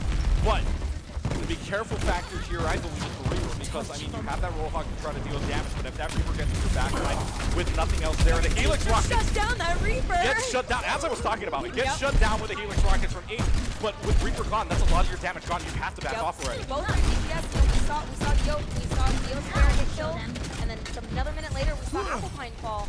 And I'm really looking forward to what Dream Team does with their bank next fight. This is literally going to be a hot pot of ultimates, if you will. Everything is going to get thrown in. Let's see who wins out. Everyone presses Q. Here's the Riptire. That's going to get a kill each on the Riptire and the Tactical Visor. Make that 2 kills for Ace. Can he make it a 3rd? He cannot, but the Coalescence is there. Sound Barrier is also there. And a lot of ultimates invested on either side, but it is Dream Team that is able to hold on. So we saw a bunch of ultimates being used. I think I would have liked it if Dream Team had held on to their sound barrier, it was used really late in the fight, where in my opinion, they had already won. And now they're not going to have that for that next fight. You want to talk about the press Q game? 9 total ultimates used in that last fight. 9 total people ultimates. press Q. Yes, 9 people pressing Q, making sure that they have a shot at trying to win that fight. It ain't gonna happen this time. That was a chaotic enough fight where you come out of it and you're like, okay, who used an ult and who didn't? Okay, breathe, settle down, relax. Let's try this again, and we go in. C-Box again having to need both points here to force Dream Team to get 2 points. Otherwise, it could come into a tie situation with 0% on the board, or if they get a tick, again, no tiebreaker situation if they get stopped here. 3 minutes left to go. Again, they were at 6-10 before. Dream Team's doing a fabulous job right now at stopping them at any cost. The thing is, if C-Box takes too long to push, Dream Team is going to start building ultimates together in order to stop them from making They might even need to build ultimates to stop them already. They've already got that soldier out of play. Immortality field also down. And Chungabunga's actually going to try to drop down. Has to use Take a Breather already here. Going to try to knock them out on the Earth Shatter to the right side. Isn't going to find, well, does find 2 people, but isn't going to find kills. That's just going to stop their progress almost immediately. Well, 2.5 minutes left to go. Everybody's out of position here. If you take a look at their positioning, Ace is in the back. Tampico's there. Chungabunga, I mean, you have to take a breather, but looks like it's flash, but doesn't have a flash, obviously. So, I mean, this is just an all-out fight between the upper and lower levels. I mean, the fight's still going on. I mean, C-Box has not backed off. They're really controlling this high ground, and they are not letting Dream Team come up here. We'll see what happens when Chungabunga decides to step in their territory. Chungabunga's going to go right in, takes a breather, has an opportunity to win this fight out, and of course, get rid of the D.Va. That's a big pick upstairs, and that's not going to allow them to push in at all. And Kate, again, you talk about the jump right. You get stuck underneath in a very enclosed area. That's what that jump rat's going to do to you. Yeah, with Dream Team having a Junkrat, if that Junkrat positions up there on the high ground, down that hallway, it might be really hard for C-Box to push that area. If they put themselves in any tight places, they might just be setting themselves up to get absolutely far. And really, the only thing that can take care of them up there is basically actual 1D who has the flying ability, or if you get the boots up in the right position, the Baptistas could also hop up there as well, but really nothing else to get up there. I mean, it's just free reign if they want to leave up above, but let's see what they want to use. Supercharger already out already. Ace is going to use the tactical visor. The application matrix also out. That's huge for them to try to get underneath. Red Tire is there. That takes care of the coalescence. And no more coalescence means no more healing and more damage for the side of Dream Team. 6:10 was on the clock. Dream Team just wasted 5. Oh my gosh. Now, I don't know if they're going to have time to build those ultimates up. This next fight, they're going to need to just use what they have. And unless they are... we just see a beat come out? Yep, Sound Barrier just came out from Shinra, so that's going to catch up the entire team here, but let's see what happens. Was that a misclick, or? I don't know, but I mean, in any case right now, that's good. I mean, if you're C-Box, that's really good news for you. Okay, Shinra, we won't look. I'm not looking. I didn't see it. I'm looking elsewhere. All right, but that could be a game changer for them in this upcoming fight. You know, that could negate 2 or 3 ultimates. C-Box is going to try to pull out the bunker competition. I'm very excited. I'm very interested in this. You know, if you bring out the Bastion against a team that is not ready for it, it can be death. It can absolutely destroy a team not ready for it. Let's see if it is. Rollhog in a lot of trouble right now. Able to use Take a Breather to get out. Of course, that also reduces damage coming your way, as well as healing. So that's good news if you're Rollhog fan. Let's see what they can get in. They're really still pushing this. 15 seconds left to go. Somebody's on point here for them, and is that Dealspear? Yes, it is. Dealspear back on the point here, but they get rid of him right away. Ace moving on over to that Genji, or is on that Genji now. We'll see what happens. He deflects right in front of his face. Ace just denies access to the Bastion here, and the Earth Shatter's just going to make this even more complicated for C-Box to try to push in. 1 point, no 6, and no more time. 6:10 on the clock, and Dream Team just wasted it all. Okay. Well, that wasn't a waste. I mean, okay, first of all, can we talk about that push? One thing, I really liked what C-Box did in how they moved very carefully, very slow with that Bastion. They moved a little bit, they set him up. Cleared the path, moved a little bit, set him up. They protected him, they stood with him. It was really good. And what I really liked is they got Dream Team to back off. All of Dream Team was down on the point. There was no one to contest their Bastion at first. And then they had free reign to just set up their Arista on the Bastion on the high ground. And I thought, that's like really good. I really like their patience. I really like their thought out planning with that. I feel like that's something they practice, and I can see it and recognize it. And I thought, it's over. It's over for Dream Team. And then a Genji dropped out of nowhere with a deflect to the Bastion's face, and unfortunately the Bastion just didn't respond fast enough. Ace just dropped in like a superhero or an action movie. Just absolutely just dropped right in. It felt like, you know, it might have felt like, I don't know, maybe the James Bond theme just comes into play right there, just drops right in, uses the deflect, gets rid of the Genji early on, and that's your biggest source of damage right there, and that was huge for them to win that. That was such an important play, and the thing is that, you said it was ace on the Genji? I didn't even catch it. Lots of times when you're Bastion and you see a Genji coming for you, you know what's gonna happen. You're thinking, oh, this Genji's gonna deflect, I'll just stop shooting. And that's what Ace did was so brilliant, because we didn't see the Genji coming. The Genji was just all of a sudden there, and that's what made it so effective. So let's see if they want to rush around here, because again, 4 minutes on the clock, they have plenty of time if they get the first point easily. They can get themselves a chance at that very first point. They're going to use their teleporter. It's actually going to be in a different location. Before, remember, C-Box is one went straight into the point. This time they're going to go upper level to the left, and it's working phenomenally. Once again, the Symmetra strategy works. They're going to get themselves a Cassidy kill, a Zarya kill rather. Immortality kill gone, and now everybody's just going to go away. And Dream Team adds themselves a 3-minute clock. And all they need, by the way, C-Box had to finish the map in order to force another round. Here, Dream Team only needs 1 tick to win. 1 tick. That means C-Box pretty much cannot leave this point. No. They don't have the luxury, so like I said, Dream Team backed off a little bit, gave them some space, and then re-engaged. C-Box don't necessarily have that luxury on this, because if Dream Team gets that little tiny amount, they just win. Right, and right now they're bringing out the Bastion one more time. Let's see if this does anything. Already Chungabunga already goes down to so low health after you take a breather very early on here. And we'll see if this works out for them. But Ace getting rid of that immortality field is super huge for them to start off. That means that's down for another 30 seconds. And look where this teleporter is, by the way. They teleport on top of the ramp, and no one's there. Nobody's there. That ticket's already going to get gotten. And ladies and gentlemen, guess what? One more map to decide the championship here. We are at 2 apiece. I am absolutely loving this series. I mean, C-Box probably isn't feeling super great because they had the chance to win there, but I'm enjoying myself. Look at everyone being good support. I mean, as we all are so far, I mean, what a series we have had thus far. And again, the Symmetra, I mean, bringing a meme, if you will, at some point, Symmetra does go burr, because I mean, she just rips apart. As long as she hits something, she just rips apart your entire team. Yep. That's big for it, especially when you get rid of the turrets like that. You get rid of a backline pretty fast. You get rid of, you know, the DPS is very fast. I mean, in overall, a great game there. And pretty much, if you look at it from a viewpoint of some Overwatch players and some new people, textbook. Yeah. Sim, you know, she benefits from playing against characters with shields. And almost every single round, if not every round, we've seen a Reinhardt, if not double shield. So that's a lot. That's like a playground for Symmetra to just charge her gun up. Now, what I am kind of noticing is it seems like both of these teams have practiced attacking with the Symmetra, teleporting on point, it's really setting up, brawling it out, but they might not necessarily be as prepared to respond to that Symmetra, because both teams fell very quickly. Like, even though both teams run the Symmetra, they both fell to her almost immediately, which is super important. You can't just practice how to attack. You know, you need to be ready to be like, okay, they're teleporting on point, how are we going to respond, where are we grouping up, and who are we focusing first, you know, and how are we going to stop this from happening?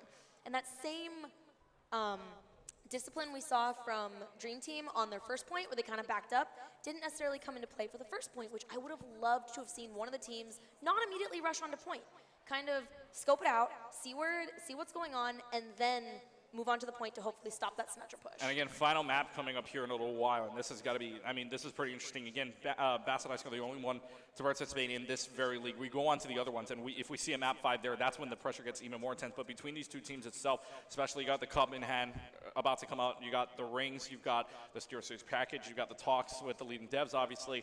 But, I mean, this is just an important game right now. It all comes down to this. I mean, it comes down to 2-2 and no tiebreaker possibility either. I mean, this is going to get exciting, especially you go back to the other point, right, where it looked like it was C-Box's game to win after that very first map. And if you weren't watching with us here at highschool_GG, or if you're, I mean, if you've just joined us here inside of the auditorium here at the Robert I. Watanabe Center in La Puente, California, you've got yourself a really good matchup here because go back to game number 1, and in Busan, it was all C-Box. I mean, it was a 200-0, 100-0 back on Mecha Base, 100-0 on downtown. I mean, it was looking like C-Box's game. Then all of a sudden, you go on to game number 2, and it was King's Row that ultimately would land up in Dream Team's hand. I mean, it was 3-2 the final score there.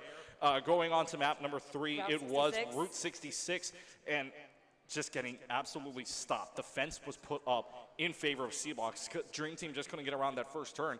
And then you get to this last map, which we just saw. Which was so much fun to watch. So much fun to watch, Hanamura, but we didn't see a distance one. We only saw a 2-1 victory here, but a 2-1 with that second point being that only one tick that the team from Dream Team needed to extend out this series. So now we go on to game number 5. Again, go back to the very first map on Busan. It was 100-0, but now you got to feel like Dream Team is going to be able to make this one a 99er because this is going to be I mean, if this is any way to finish right now, this is going to be a 99 match in my opinion. I mean, just based off what we've seen already, it does seem that C-Box has a stronger hold of how to play King of the Hill, but that easily could have just been because it was their first match. They weren't necessarily super warmed up. You know, our players have been here for a couple hours, getting ready, setting up, you know, and for some of them, it might be their first time playing in front of a crowd, you know, and that can be super unnerving. It's loud, it's chaotic, the lights are different, they might be playing with a different mouse, different keyboard, different everything, you know? Remember, a lot of times too, now that we're back in LANs, right, some of them might have been playing at school, some of them might have been even playing from home, and they had the virtual side, but now you're back here at a grand event, great crowd at hand, you know, great like thundersticks and all in hand. You've got the noise aspect. You've got the championship aspect here. All the lights are down, the lights are dimmed. We're almost ready to go here for game number 5. The pressure's on. Yeah. I mean, the championship trophy is right there, right in front of you, right in that middle area where you can just grab, the winning team can just go run up there and grab it, but all they have to do is win one more map. One more map. And there's no chance for a tie on this map. No, not at all. So the last map is control map. So we'll I mean, come out with a winner, 100%. Absolutely. I mean, only one team can win out. Is it going to be Dream Team? Again, we go back to that match in November 3rd, right? November 3rd is the match where these two teams played each other in the league. Besides practice, obviously. Yeah. They might have practiced against each other, but you have November 3rd to look at where Dream Team was the one that came out 2-1 in a very tight 3-map match. Had to play 3 maps, obviously. 2-1 being the final there. Now it's a 2-2 situation. It's no longer play 3 maps no matter what. It is a first to 3 now. It's a race to get to 3.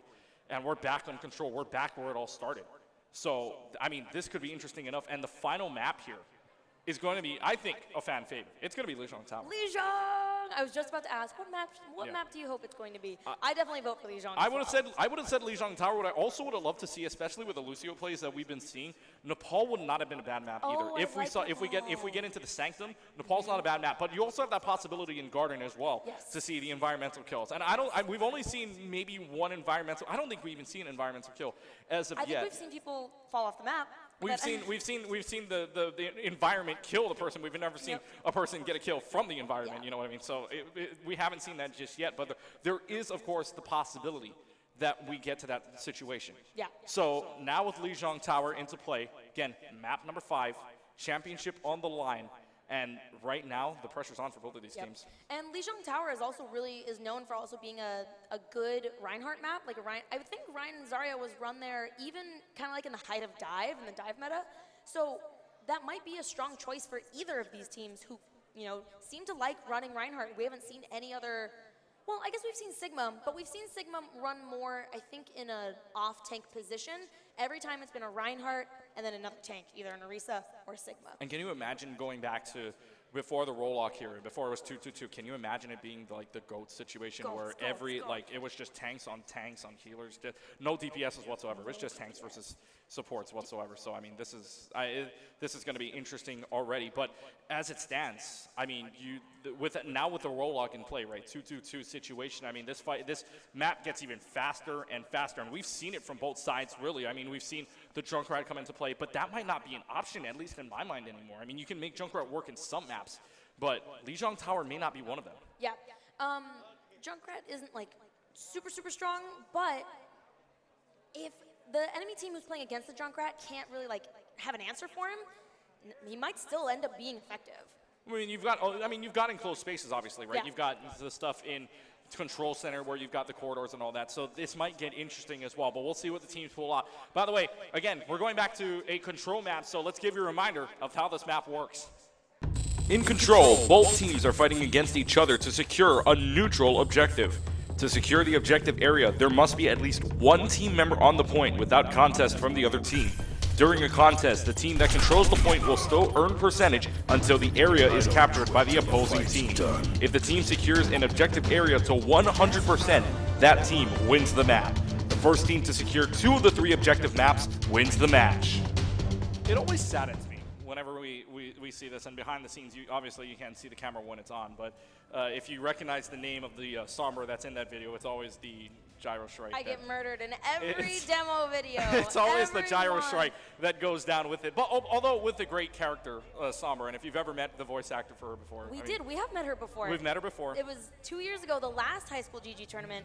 We had a couple Overwatch voice actors come visit us. And, unfortunately, they couldn't come this time. Yeah, but great people down there. They were all very nice. Absolutely. So, I mean, kudos to the voice actors as well for at least their portion of the game where like the voice lines are just crisp and perfect, at least to me. So, all right, here we go. 10 seconds left to go in the prepare to attack phase. No prepare to defensive phase, obviously, because neither side is defending. So we go to the Lijiang Tower here with 2 seconds left to go. This map is the decider. This map is the one that decides who lifts up the trophy in the end. I'm seeing a few interesting changes. The general familiarity, but a couple changes I'm very interested in. Oh, and it seems like we have teams moving super fast on this point immediately. Yeah, they're going to just charge right in. Applepine almost lost his balance, almost got knocked off from the Lucio of blue, but instead is able to hang on because of the pin. However, this is the first time we see it in this series. An Echo was pulled out. Ace is on that Echo so far, and it is working out well for them. The point unlocks, but it does not matter. Dream Team on control this time around, starts off on the right foot. I think this is also the first time we've seen C-Box run a Lucio. We've got blue on Lucio here. I'm very interested. I mean, well, they need something right now to take down the Echo at the very least, because this Echo is causing so many problems right now. I mean, we do have Deals Bear on McCree, which probably would be one of the things that help with the Echo, being a hit scan. Doesn't help if your Reinhardt gets focus beam though, but both Reinhardts go down. This could be a good situation if you're C-Box. You want to try to push in this Mei, kind of keeping actually them back in the back room, so there's really no room for the rest of the team to run other than back here. And now they're going to try to get the Deadeye kill. There's Deals Bear once again, and where have we seen this story before where Deals Bear gets the kills, and C-Box is back in the driver's seat. Oh, and then there goes Chungabunga off the ledge. It's okay, we need to regroup anyway. No need for him to stay back there anyway. We're going to see Dream Team coming up next, and this next fight, hopefully a few ultimates coming out. I mean, we already saw one come out on the side of Deosphere, and let's see who ults first and how they respond to it. I'm, really invested because they are running the Echo. Oh, and that's a quick kill on Fresh Tampico. I wasn't even ready for that. Very quick kill already onto one of the tanks. You do not have a shield remaining. X41D stays alive by the healing hands, and now goes down by the sound wave of Shinra. So we're down to a 5v5 situation. Coalescence is used from Broccoli to try to hold on. C-Box there. Actually, Ace now duplicates in to the Cassidy. But how long? Again, the ultimate percentage can climb, but if Ace is denied of any access here, only has about 3 seconds left to go. Deadeye is out. Can it find anything is the question. It does not. It actually gives Azaria a little more charge of anything, but Azaria does go down. Self-destruct down in the middle of the place, and Ace goes down.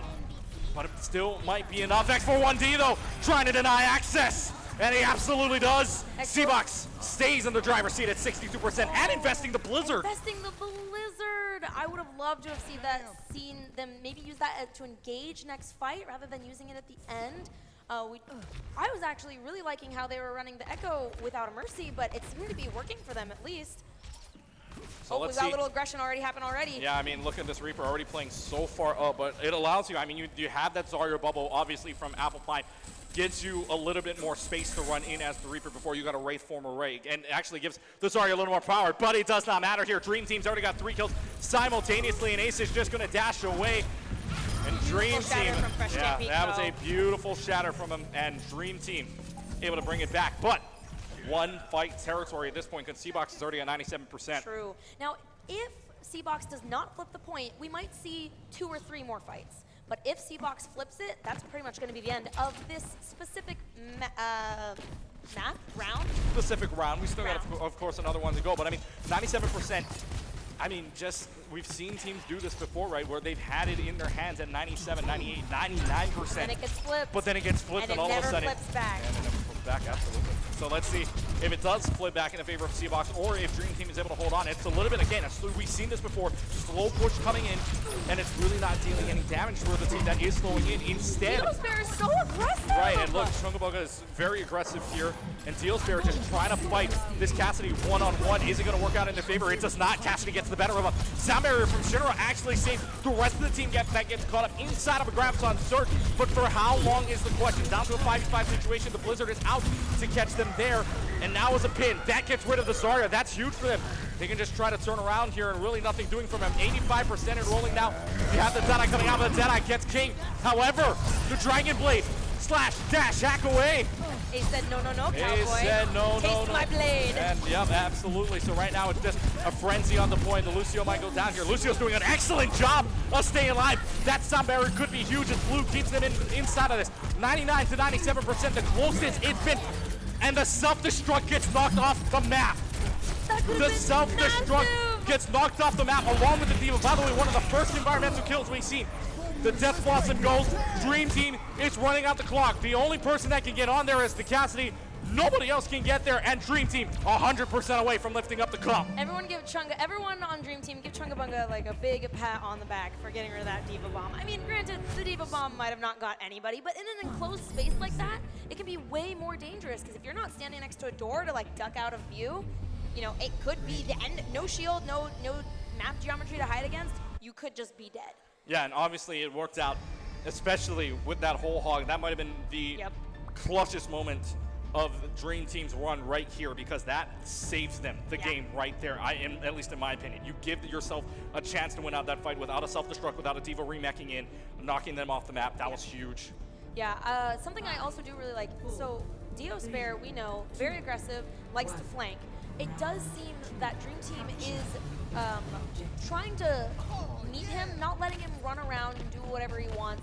You know, kind of be like, hey, I see you, I'm gonna try and challenge you so you can't really aggress yourself on me. Even if they don't necessarily always win the duels, it's taking his attention. It really does seem like throughout this whole thing, win condition is getting rid of Dealsbear, for at least for what we saw in the beginning now. Yeah. I mean, that really could be the win condition here as well going into map number 5. But right now, this Reaper's just doing so much work here in the back line, able to wraith away for just a second here. But right now, Dream Team is completely on this point.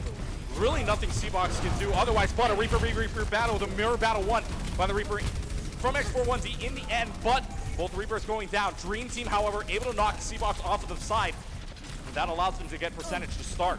Yep, really good start off for them. You know, C-Box looks like they're backing off just a little bit, a soft disengage, kind of let their teammates come back. Oh, but it doesn't matter. Chungabunga said, no, come back. I would like to kill you, please. Well, but Chungabunga does go down as well. So if that's a push, if anything, this could be a push in favor of C-Box, because they also get rid of Ace.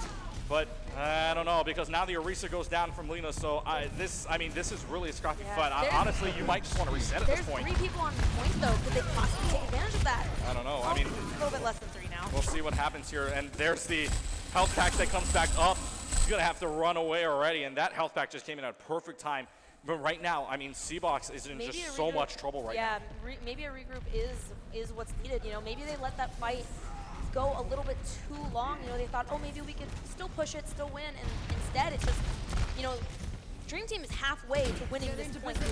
C-Box needs to do something quick, otherwise it's going to put them in real dire straits, and they could lose the series. I think Overwatch was smart to put in the group up button. The group up button, yeah. Because that was literally what they needed to do here. You can see themselves stuck in the corridor here for just a little while, but they are running out of time. 61%. Here's the application matrix, and especially paired up with an Orisa, this is really good for them. They have to stay in one position for so long. See if this works out in their favor. But right now, you get rid of a support. That's big. So C-Box getting blue is big for them. Yeah, Full-time projector is also out. running main heals this whole time, double main heals almost this whole time. I mean, but what's 2 big healers True. is good for them. Here's the Deadeye. Is this going to find anything? It does. It finds OCPOG, but for how long? It really didn't matter, because Ace already got 2 kills there. 90% enrolling. This could be it. Dream Team is now 10% away, as we'll keep it right here for the meantime. C-Box needs not die right here. And that's a massive pick. That's a great pick, but somebody's still got to touch the point. They hold on to it for a little while, so the overtime clock starts to run. 65 situation. Ultimates being pushed out left and right. Sound barriers up, coalescences will duel. Self-destruct.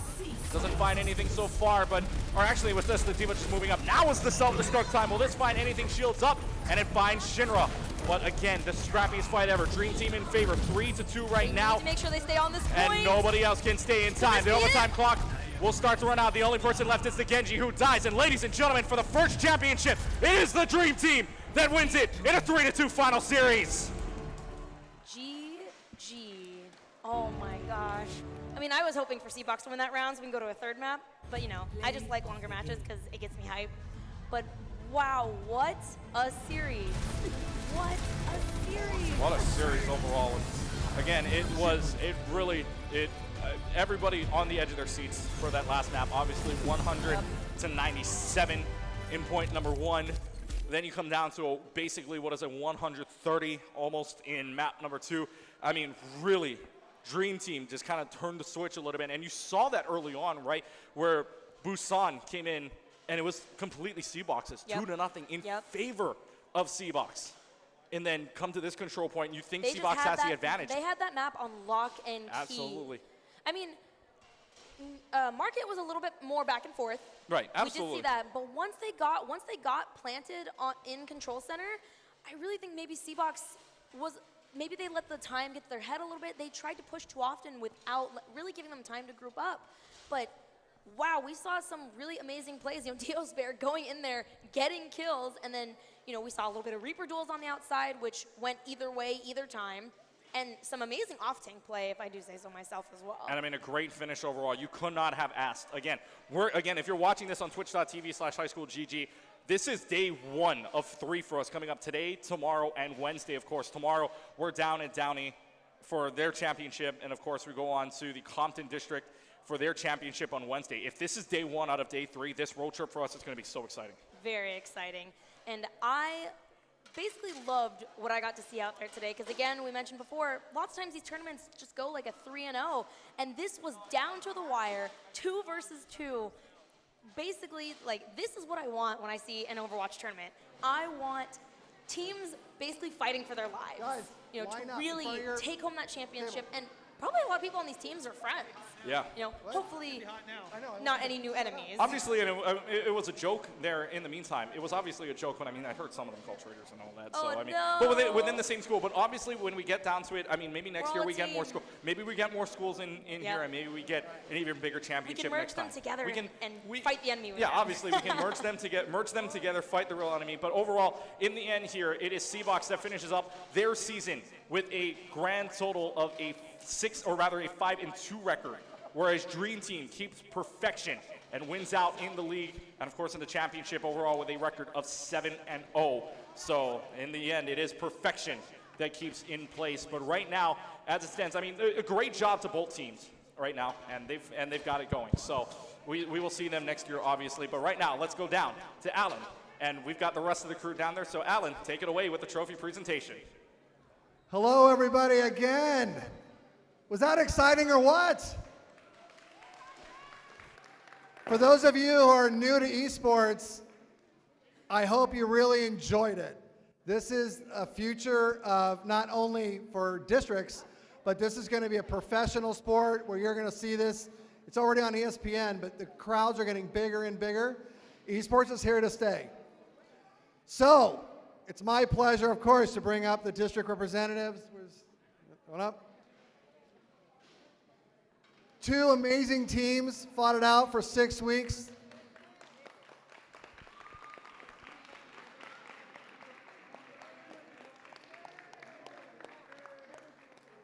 So let's give it up to the second place team, C-Box. Come on up one by one and get your trophies. You guys come up one by one and go back to the line, get your trophies. Thank you, come on up.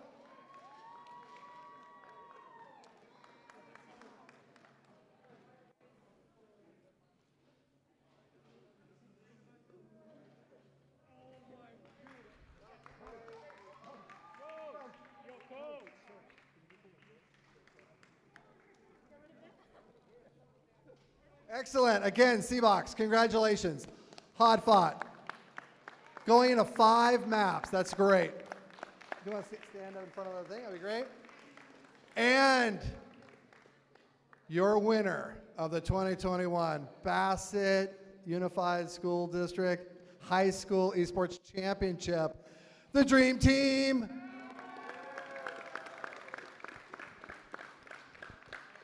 Members, come on up and get your trophies individually. Congratulations.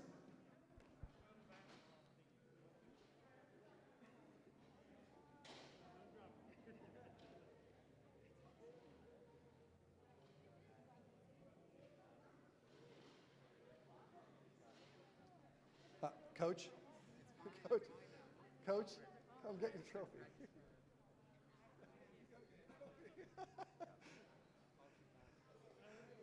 There's one more to the coach. All right, hold it up. And for the district trophy, we have Dr. Alvarez to represent, to give it to Bassett High School. Here we go.